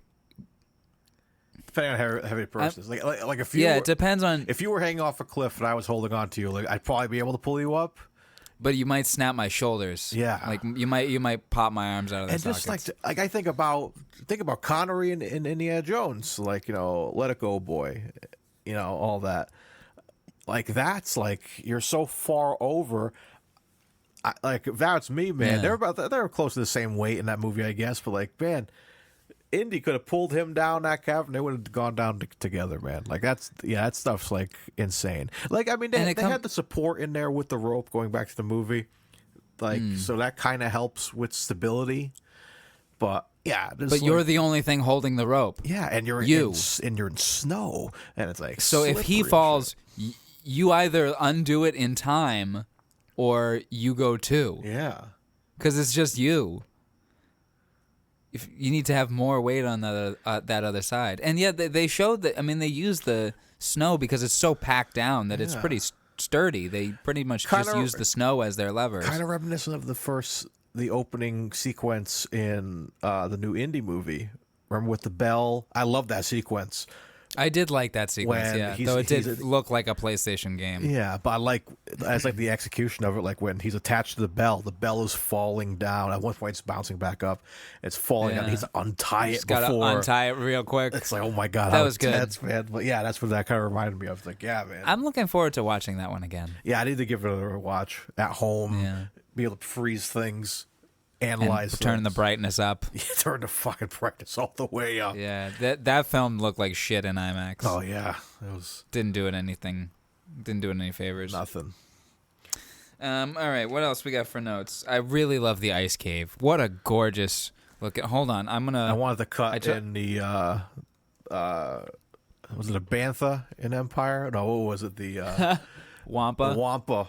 When Luke Skywalker's hanging upside down, I want that happening in the cavern nearby. Look at that screenshot.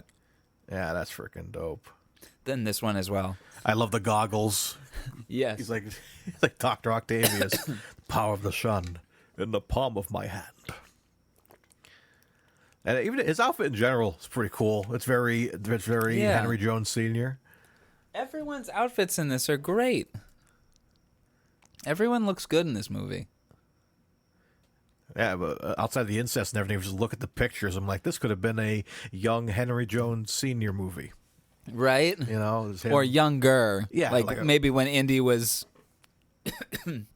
River Phoenix. Oh, my Lord. I got something stuck in my throat. Yeah, like young era Indiana Jones. This could be maybe 15 years before the events of the actual movie. That and River Phoenix was alive at this time. It was 82. That's right. Yeah. Oh, he could have did it. He could have did it. Though maybe he would have been a little too young. So yeah, Johann's like, I'm gonna go back and get the town folk. You can come back with me if you want, or you can stay. And they go, we're gonna stay. Other than being a marker for where the body is, why would you stay? Who knows how long it's gonna take? You don't have food or water or shelter, or a place to piss. Really, or you know what I mean? I mean, you could. It's just nature. You could piss anywhere. But you know what I'm trying to say.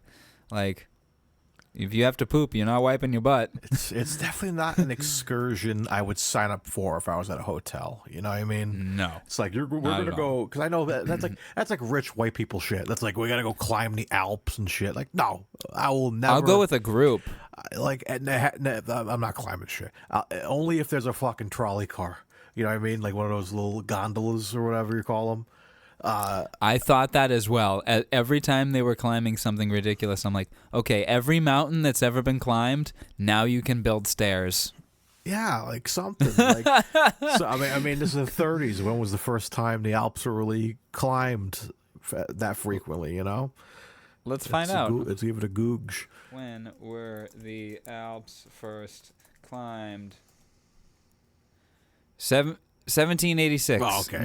Mont Blanc was first climbed in 1786, and the Jungfrau in 1811. Most of the Alpine 4,000ers were climbed during the second half of the 19th century, notably Piz Bernia, 1850, the Dom, in 1858, the Grand Combin, 1859. Alrighty. When was Piz Gloria first? Is that not? List continued here. You continue with your notes. I don't have much left. Let's see. Oh yeah, that's the end here. It's just the scary Connery on the mountain moment, which they had a whole sequence that's like tense. I was like, holy shit, man! Because you kind of think one of them's gonna die. Like I'm looking at the time of the movie, and they're going out climbing. I'm like, oh, one of these dudes is not coming back, or both of them are going down. You know. So like you kind of have that thought, but in this scene, I'm like, is Douglas crazy enough to be like, this dude knows? Like when he's like, what did you tell you? What do you know? Like, well, that he's paranoid. So like, yeah, how paranoid do you get, man? Does he like snap and just shove the dude off the mountains? That's my last note. Did Douglas kill Johann? Out of fear. Like, he had an opportunity to, because there was obviously that was happening, but... Yeah, but they were both hanging there. Like, you think he had enough, like, time But if they were hanging right next to each other, if Johann was knocked down, so would Douglas would have been too. I'm thinking Douglas used that as an opportunity, because they seem relatively protected from where they were. Like, not safe, but at least like they were kind of out of the way of the bouncing rocks. Yeah. All it would take was Connery to just like knock Johann's leg. And Johann's a skilled climber, so it's not like he's like, that's why maybe he's been in that before. Yeah, like I was like really just surprised because like that really does, because even like the floppy mannequin they used to drop down, I did end up going back because I remember when it happened. That was so good, dude. That body kept falling for so long. Stuff. Splat, splat, splat, roll, roll, roll. But yeah, I rewinded that scene several times of the action of them, like, we got the close-up shot of Connery just kind of like getting hit with the ice and stuff. I was like wondering if they had like a shot where like that cliche shot of the person looking at the camera, looking up, and it cuts to the ice coming down like that onto the camera. But that didn't happen. Well, so I kept... to go back to Mission Impossible, the ending of Fallout with the hook. Oh, yeah. You know what I'm talking about? Yeah. That was kind of setting it up for that moment as Connery's pulling the rope. It comes down and just hooks right into his face, yanks him right down. Yeah, man. Yeah. So that's a good theory. Like, did that really happen? Because, like, I think he may have. But he seems pretty shooken about it. I guess, like, not extremely, but he's like, it's like, oh yeah, shaken, not stirred. He like, fucking ate it and shit, man. It has happened. Blah blah blah. I'm sorry. Did you catch my pun there? But not stirred. Not stirred. Sorry. Bond reference. After every death, he's been shaken, not stirred. I would like to imagine that the facility from Her Majesty's is like on the other side of the mountain when this is all happening. Speaking of, I just pulled up the Wikipedia page of such. Piz Gloria is a revolving restaurant at the high summit of Schilthorn, which is a Swiss mountain. I don't know if it counts as an Alp.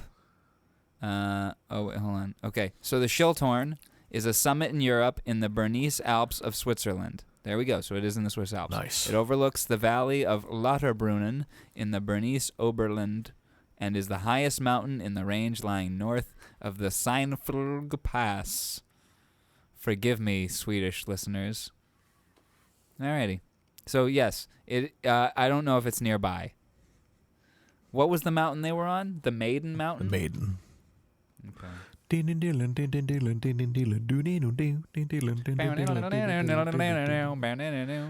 right, continue with your notes. I'm gonna get the directions. That's it for my notes, man. That's everything.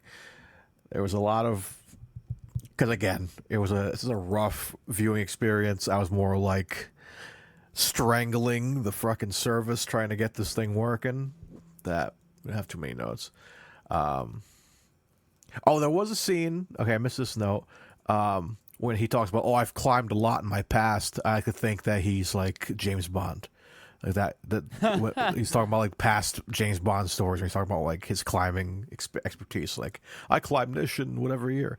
He's fucking James Bond. I thought that'd be fucking dope. Nice looking little thing there. Okay, so I've just pulled up on a map. I'm going to share Google Maps with you. The distance between Schilthorn and Jungfrau. So Jungfrau is where the Maiden Mountain is. Oh.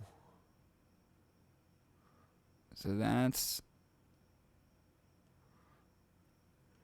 the distance between them. It's about a 6-hour hike. But pretty close. It almost is on the other side. Yeah.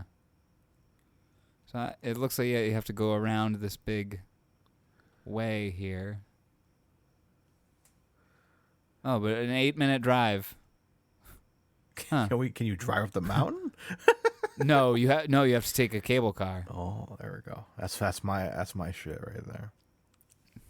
So here's Jungfrau and here's Schilthorn. Boom. One day we'll record a podcast from Jungfrau.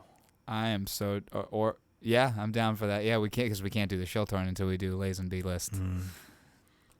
All right, let me go through the rest of my notes. Yeah, that's mine in a nutshell. So, as he's jumping across and he falls, and Johan is pulling Connery up.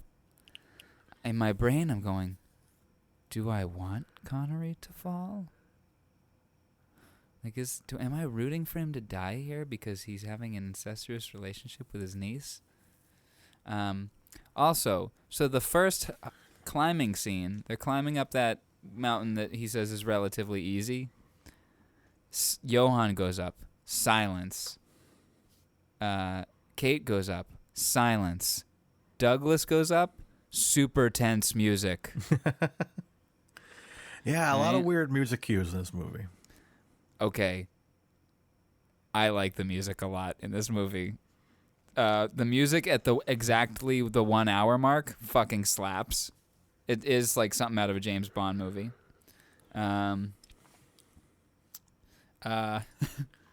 Music also, was by Elmer Bernstein. Well, good job, Elmer Bernstein. What else has he done? List of compositions by Elmer Bernstein. The Magnificent Seven. Oh, wow. To Kill a Mockingbird. Wow. HUD. Damn, this guy's done some good work. The Magnificent Seven Ride. Huh. Meatballs. Meatballs. He did the music for Airplane and the Blues Brothers. And Heavy Metal. And American Werewolf in London. And Airplane 2. And the music for the Thriller video. Oh, yeah, look at that. And Ghostbusters? Are you kidding me? Wow. Yeah. Three Amigos? Yeah, he did Ghostbusters. Holy shit. Oh, and his masterpiece, Leonard Part 6. Cape Fear? Oh, my Lord. This guy has done some good music, some good films. There's your Under the Fedora crossover with so he did the music in the music video to Michael Jackson's Thriller. He worked in the video? Yeah, because there's other music in that, and they see a movie. They're right there in a movie theater. Oh, that's what's his movie. So shit. There's music in that. Wow. So there's like little diegetic music all throughout, so I'm guessing he wrote that. Nice. Oh, look at that. He did some good work. Because, yeah, I really like the score of this, and we'll get into that in our new category of ranking the score, I think. Yeah. We're going to, okay. Okay, what else do I have? So at the digging a body out scene, I wrote, because every film needs a play set. The 5 days one summer play set. Dig a body out of the ice. And it's like kids playing and digging out a real live frozen dead body. That must have been I know insane. I just said live dead, but That must have been insane to get that out of there because they only see the shoe yeah. in the wall. So you got to be hanging there and chiseling. Then you got to get this guy out and you got to pull up with the frozen body. You have to be pulled up like hold the Which also how deep it is. Like that's 40 years of just snow blowing over that. Wow. Insane. I really liked the whole "She Is His Bride." All of that, yeah. Really good. And you see the relationship start to fall apart as he's like, "Does it really need to be extracted now?" And she's like, "No, we should stay here and make sure it's okay. Like make sure he's still alive." Yeah, yeah, he might be still. It's Captain America. Yeah, right. You never know. Okay, so while they're making out on the floor, he goes, "I don't want to lose you," and she goes, "You already have. You already have. But I've got to save you, Father." "You already have, Luke. You already have. Tell your sister not to fuck her uncle." "You were right. You were right about me. I'll read the trailer voice for Connery Curious." Okay. Recurring character. I like it. That moment where Johan comes up to check on her, and she opens the door wide to reveal Connery in bed, like naked, to be like, "Yeah, I fucked him." Kind of. Did you get that vibe from that scene? I guess. Like no matter what you try to turn me from, this I am who I want to be kind of scene. I don't know. It was weird. I just made a note of it because it's like the attitude is like, "Look, I fucked." It's weird. Anyway, when they're in the cabin on the mountain, he gets concerned that she is left in the middle of the night. I want her to just come back and go, "I was pooping." Sorry, I was gone for a while. It seems like it's been like hours. 4 hours ago, I was pooping. Yeah, sorry. I was playing Angry Birds on my phone, and like my legs got numb. Yeah, the Swiss apps. Yeah, Swiss apps. It's going through my Swiss apps.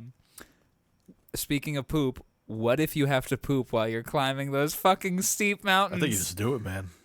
You just let your pants fall and you just shit. Yeah, down the mountain. I imagine this is the second time Ace Ventura has been mentioned on the show. When the beginning of Ace Ventura, when he's Won't be the last. when he's rappelling down, yeah, you just have like a little little trap door on your trousers, and you just poop. Is that what he does? No, but he should have. Oh my god. Oh yeah, it happens at the start of GoldenEye, right? Yeah, he just while he's diving for the plane. When you see him. You see jump the poop off. stream out. Yeah, you see the back of the you see the turds. wide shot of the plane going to then him coming off the plane, him coming off, and you see a little thing detached from him. That's poop. A couple little turds. and they're falling next to him as he's like at equal speed. It mushes him in the face. it's all over. He's trying to pull the plane up, and the poop hits the windshield of the plane. And the wipers are just smearing it. He's trying to pick it up. And the plane crashes. And then that's the end of the movie. Dun, dun, dun, dun. Brown eye, no time for movie. Dun, dun, dun, dun. Brown eye. What a connection that is. You'll never know. How I watched you from the shadows as a child. That Oh should be my the theme God. song for this movie. Yeah, Jesus Christ. Oh, is it over? Okay. Is it over? Oh, I can't wait to spin the wheel. So yeah, me too. I'm almost there. I'm sorry. Okay, so body falls, cuts to the cabin, and one of them says something in Swiss or German or whatever they're speaking. Yeah, German. And excuse me, folks. I'm sorry. I'm an uneducated American. The translator goes, "Oh, they're probably down from the mountain by now." Yeah, they're probably down from the mountain by now. And I just go, "Oh, they're down." Oh, one of them is very down. Well, the way the dummy is shot falling, it's like two different shots. So I thought it was both of them at first. And then we see the figure running far away, and it's held out for like a minute and a half, like of just running, and you don't know who it is, whether it's Johann or Douglas. Yeah, they got and you. during that time, where I'm guessing in my head, I wrote, "See, kids, incest leads to death on a mountain."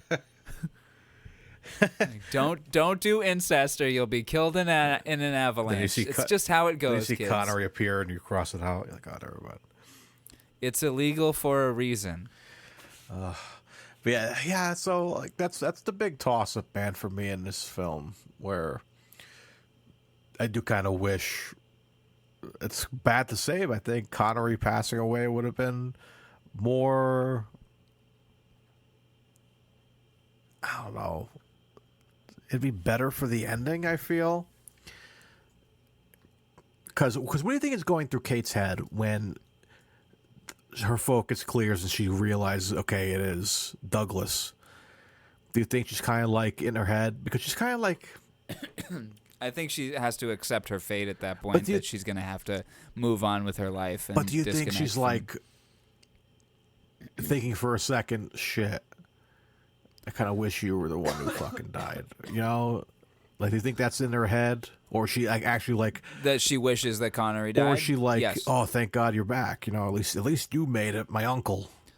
You know? I think she's happy that he didn't die, but I think she's unhappy that... Johann's gone. Yeah. Also, I'm sorry, real quick. I just noticed this with it in the background. Look at the poster. It is the climbing. Oh, yeah. Anyway, okay. Yeah, I think she's... Because she's come to that conclusion already that she's going to have to end it. And if Douglas has died... now, shit, you know? Yeah, if Douglas has died, then she can just move on, no issue. And, I mean, it's obviously going to haunt her for the rest of her life, but she can at least, like, get away from it, you know? Yeah. But now she has to actively separate herself from him. And it's not, and it breaks his heart too, because now he's either killed somebody or witnessed a horrible murder, either way, whichever way you want to look at it. And now he has to live without this woman that he's basically destroyed his marriage for, because you see how much his wife loves him. His wife is like so in love with him and really like afraid that he's gonna leave her. And she sees right through that moment where Kate meets the wife, Sarah, instantly just clams up and goes silent, and Sarah goes, "Am I that bad?" Like, wow, have a reaction, say hello, pretend. You know? You know what fucking stressed me out Put on a show about that scene? Remember how fast? You got to go back to that scene when Kate is coming down the stairs to. In her heels, oh my god! I So- thought she was gonna fucking trip. Just so fast. She was like Edna. Lightning fast. She was like Edna from The Incredibles. The with Incredibles, the really which fast Nicole watched feet. the other night. Good movie. That's a great That's movie. a good Fantastic Four movie. It's the best Fantastic Four movie. Speaking of, real quick, do you know what music was used in the trailer for The Incredibles? I don't remember. That ties into this. Ties into the theme of the Swiss Alps. What was the song? I forget. It was the Propeller Heads remix of On Her Majesty's Secret Service theme. Was it? Yep, rewatched the original, the first trailer for The Incredibles, while it was still in production. The music for it is the Propeller Heads theme, a remix of the On Her Majesty's Secret Service theme. Come to dinner. I've got the rent. Blow my mind right now. I gotta go. Maybe just a salad. All right, I'll watch this movie then. But yeah, what else do you got for notes? Yeah, Jennifer and Jillian, I like them. That was my actual last note because I forgot to make the note when they came up on screen. But I liked their characters; they were adorable, and apparently they were like comedians in England at the time. Hold on, Sheila Reid was a Scottish actress known for being in sitcoms. Yeah, and Anna Massey was also a television actress. So they were famous at the time. So I guess they must have been beloved actresses. Anyway, and I liked they like clearly have crushes on Connery. They're trying to seduce. Oh, come eat at our table. And then they're really sweet as they leave on their bikes. Anyway, so yeah, that's my last note on the film. I think we can get into the scores now. All right. I'm kind of done discussing this. Me too, man. So as you guys at home know, at the end of our discussion, we like to go to our scores. We have quite the lengthy list of scores nowadays. We're going to rate the SHing, the sexy rating, the musical score rating, the film itself, and the Connery himself. So shall we start Alrighty. with the SH? Let's do it. Mario? I didn't mention it earlier in my notes. The S only H's when he speaks in German. So other than that, he's pretty clear. It's just clear Connery. Very Clear Connery. very clear. So I think it's pretty low, but it's in there with the German. So I'd probably give it like a 2.5. Alrighty, I'm gonna give it a 2. That's what I put in my notes. Excellent. So I'll say that the only ratings I came up with last night were the sexy. I'm sorry, not the sexy. Were the SH and the score. Those were the only ones I wrote last night. All the other 3 I had to come up with today. I had to marinate on them. So, okay, so 2.5, and I give it a 2. Yes. All right, on to the sexy rating. What are you giving it? Not sexy at all, man. It's gross. I think Kate is a lovely girl. She's beautiful. She's beautiful. Beautiful. Betsy Brantley is a beautiful woman. And Sean Connery looks good in this. He's a good-looking guy. I'll say the movie is sexy in its landscapes, the mountains, all that. Just beautiful shots. So that's a little sexy to me, but in the traditional way of speaking of sexiness, this is not a sexy movie at all. I never want to see this movie ever again. And Yeah. I think I'll give it the benefit for the doubt. I have like those nice shots. That dumb waiter transition really like got me excited. We saw swing dancing Connery and the beautiful Swiss Alps. So I think I'm going to give this sexy rating a 4. That is incredibly generous, dude. Really? Holy generous. Yeah. Because it's a beautiful looking film at some parts, but I'd rather watch this muted and not know. Yeah. Yep. Because then it's like you just assume, oh yeah, they're just there's a married couple. I don't know anything about them. They're on a romantic trip at the Alps, and then the guy died. Boom. What are you giving it? Well, unfortunately, Mario, we didn't watch this movie without sound, and we couldn't watch this movie without sound because we had to watch it as a film, as the film that it was released as. And as the film it was released as, I'm going to give it a 0 on the sexy I think rating. is this the first 0 we've ever given out? Yep. Wow. It's a 0. 0, 0, 0. In fact, can I give it a negative number? Sure. Okay, give it I'm gonna give it a negative 4, so we can give it a 0. Perfect. Negative 4. You gave it a 4, I gave it a negative 4. I'm at least there to put it over in how the cinematography is great. I think that deserves in fact, some love. That actually works out because you give it a positive score for the visuals, and if you take away the sound, then it becomes a net neutral. Yeah. Break even, Yes. So All right. What's it becomes a nothing film. It becomes a 0 if it's muted. Yeah. Then we go to the musical score. I agree with you. I did like the score in this. I thought it was really good. There are some scenes I wish could have used the music more. Some very awkward silent scenes. But I think it's a good, solid score. So I'll give it a solid score of 8. 8. Well, I'm going to give it a 9. Nice. I thought this score slapped. There's some really strong stuff in this movie. And I thought that besides that one part where it's Johan goes up and then Kate goes up and it's silent, and then Connery goes up and it's like tense, but then it kind of releases into a major key. That was a little out of place, but the rest of the music was great. So I'm going to give it a 9, which gives us an average of 8.5. Nice. Hi, Mia. Mia got her hair cut. I noticed. I saw the tail. I was like, I think I saw Nicole post a picture or something. Oh, she's adorable. Adorable lion. So you gave it an 8. I gave it a 9 for an average of 8.5. I like it. Okay. Film rating or Sean rating? Film. We'll do film. Okay. What are you giving it? I never want to see this movie ever again. Nope. I never want to see this again. But I think for the experience, again, I'm going to go back to my sexy rating where it's like, yes, there were some cool shots. I think the performances are good in this movie.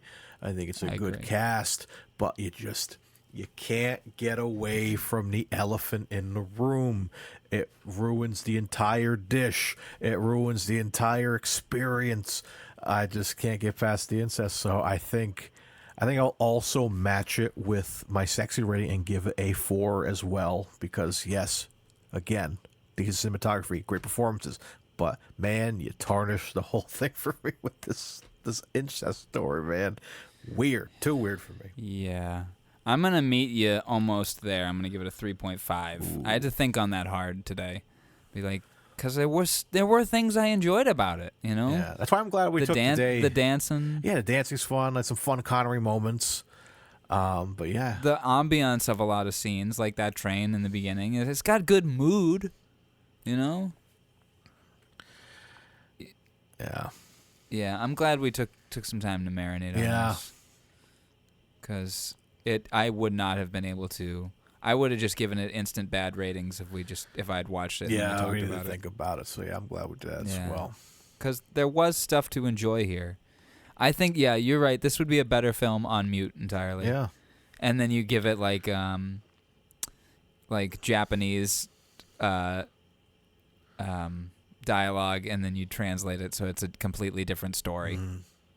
Like the same things happen, but it's just they're not We could incest. we could have redubbed the movie. We should redub the movie. Let's do that. Where but like the flashback of Kate as a child is a totally different child. Is like their Well, it could be the same thing. They could be a young person, a young woman, and an older just man. not make it aunt and uncle. Yeah. I think if you made it like a family friend or something, that'd be a little more acceptable. So okay. Yeah. So you could still. It could be the same thing. It's just a story of people overcoming the perceived taboo of an older man dating a younger woman. Okay. And then, people are concerned that he is mistreating her. Other people are concerned that she's, like, milking him for his money because he's a doctor. Yeah.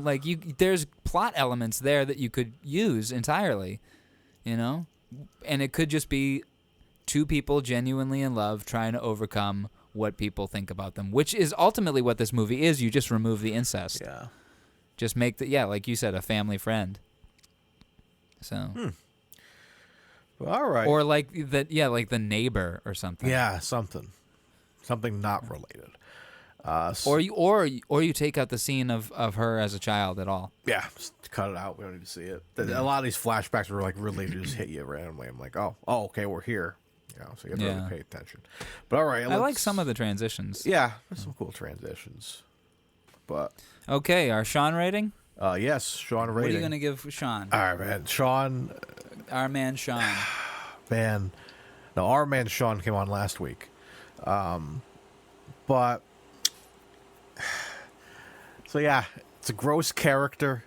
I'm not a fan of the character, but there are some charming Connery moments. But I can't justify a very high score for this, just because the character.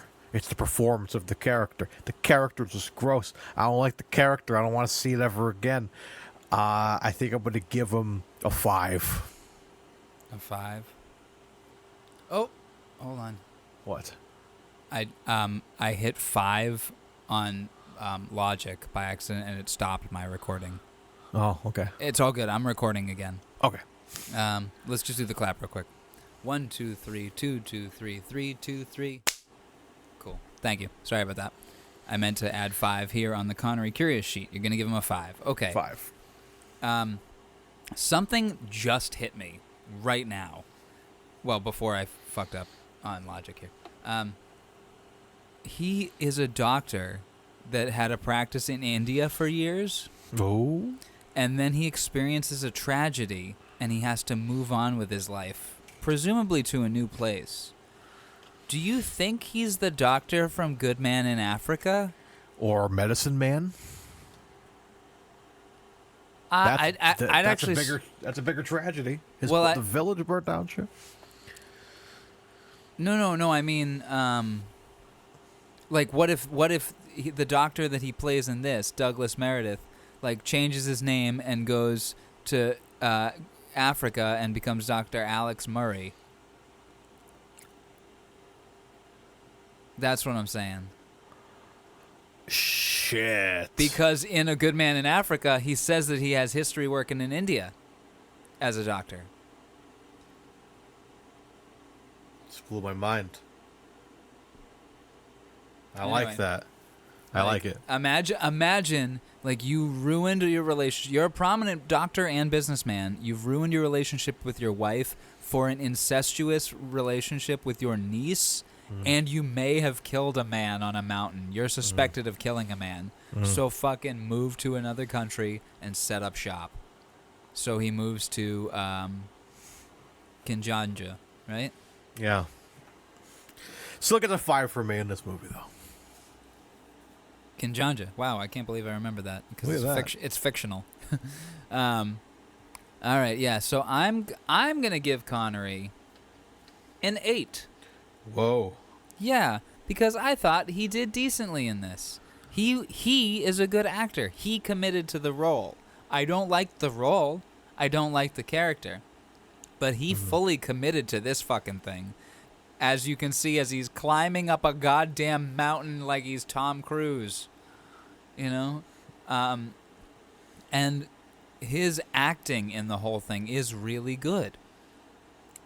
like especially like that confrontational moment with Johan at the top of the mountain. Yeah. As you said, when you got scared, like if he scared you, he's acting well. Yeah. You know, Well, there were some really good Connery acting moments in this movie. Again, don't like the character.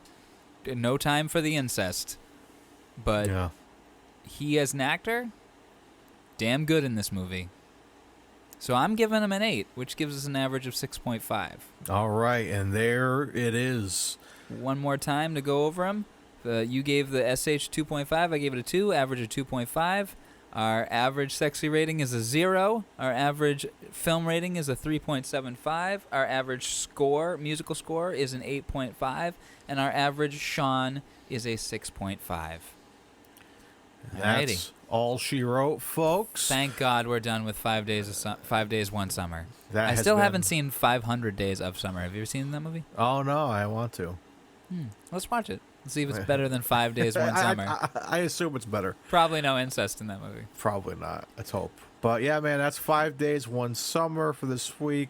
Let us know what you guys thought. Before we get out of here, I think it's time for one of the biggest events of the week for us. I've been looking anyways. forward to this forever, man. For It's the time- whole week. I've been looking forward to this. It is All right. time to go to wheelofnames.com to spin the wheel of curiosities. Is it Last your spin? Is it my spin? Last week, know. Sean spun it. Yes. Span. He spun. Spun it. I'll give it to you. You take it. Are you sure? Yeah, I feel like I clicked it when we were together last time. Well, what was before Zardoz? Goal. And we clicked it together. Right? Was that you or me? I think I clicked it. Okay. I'll give it to you. You sure? Yeah. Okay. I'm going to share my screen with you.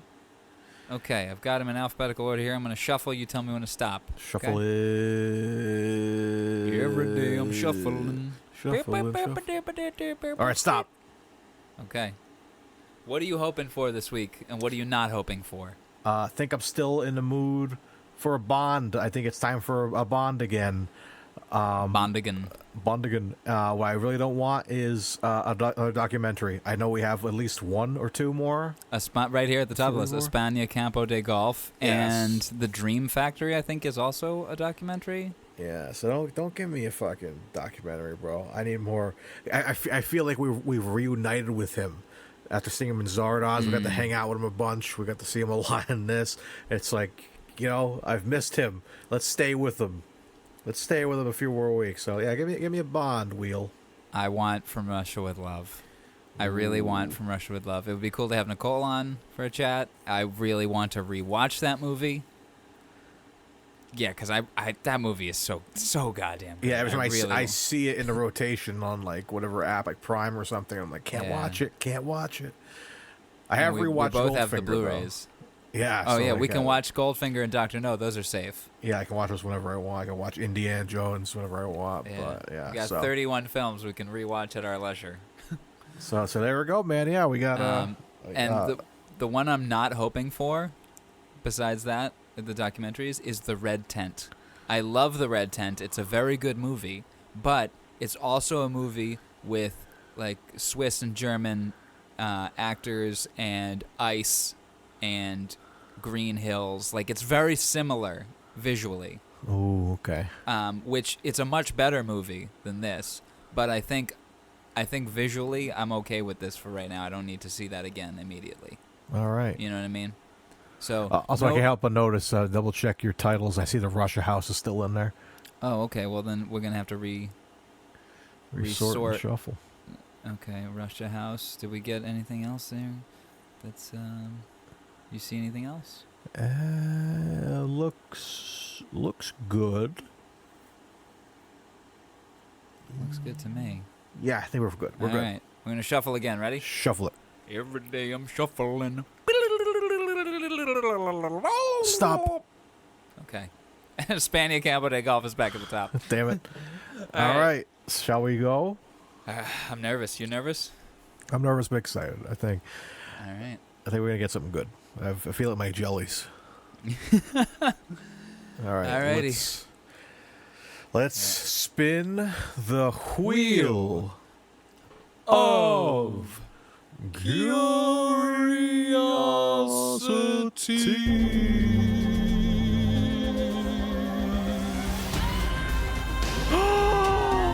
Dylan, no way. Oh my God. Dylan, Oh my no God. way. Dylan, no way. What are we doing lately? How are we Babe Ruthing these? How do we prove we're not fixing this? All right, well, hold on. Can you start filming your Zoom screen? Filming it? Yeah, film your Zoom screen. Just take a screenshot of this.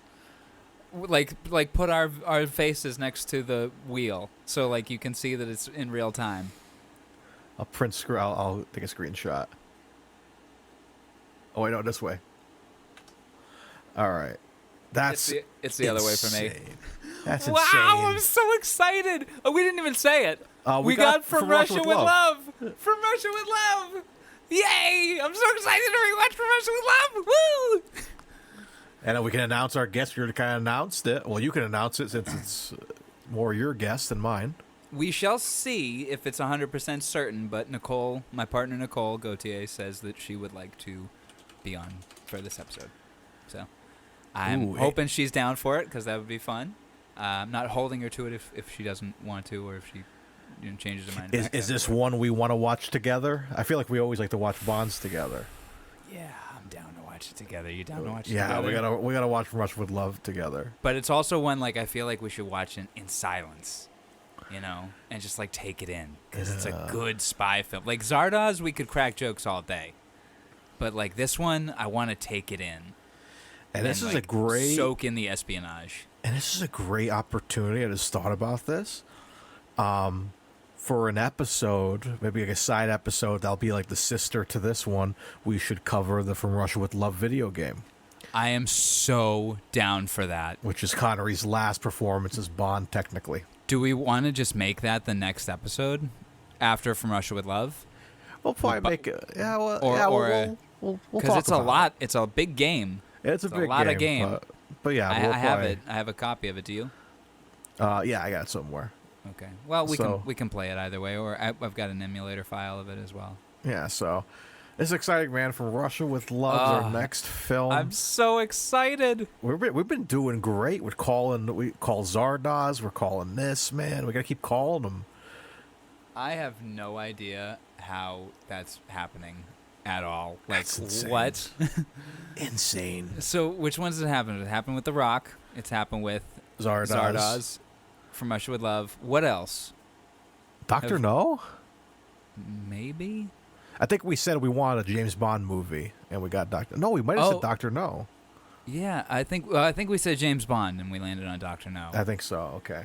And then I don't think it's really happened with anything else. We gotta start marking that down, like when we get a lucky spin. Oh. That's, wow. I'm so excited, dude. All right, folks. So excited. You heard it here first. Next week, film Sean number Connery, 32. 32. Sean Connery will return in From Russia with Love. And we're doing a good job with we're kind of doing the Connery Bonds in order, not really like we did we've done the first three. This will be the first three. We're doing the first three movies, which is arguably the better movies. So this is exciting that we're getting through these. You know what's strange is yesterday I was thinking, I'm like, I hope we get Thunderball next because I want to watch Thunderball and Never Say Never Again. And then all day today, I'm like, all day today, I was like, I want From Russia with Love. That movie is so good. So good. Hell yeah, man. I still want Thunderball and Never Say Never Again, but that's I'm gonna be so happy we got this. That's going to be our first double feature episode.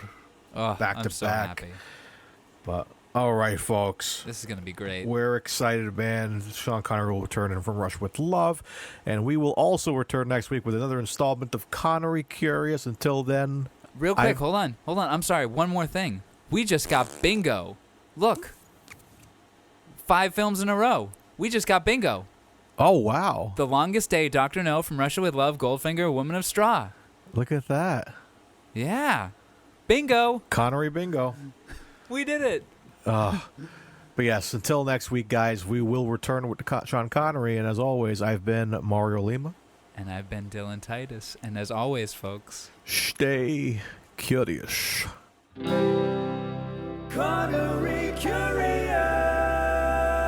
You've been listening to Connery Curious, a Titus Compositions and Friggin' Nerds Media podcast. Follow us on social media for updates, memes, and clips. Find us on Twitter at CuriousPod007 and on Instagram at Connery Curious. You can also visit Titus Compositions at Titus Compositions to hear other podcasts and original music, watch music videos, or even pick up a great vinyl record. For more discussion and content about your favorite films, comics, games, and a network for all things nerdy, visit Friggin' Nerds Media on Twitter at Friggin' Nerds. You can rate, review, and share the podcast in-app, which helps us grow the show and reach the other curious Connerys out there. Thanks for spending time with us, and have a great day, but also, remember, stay curious.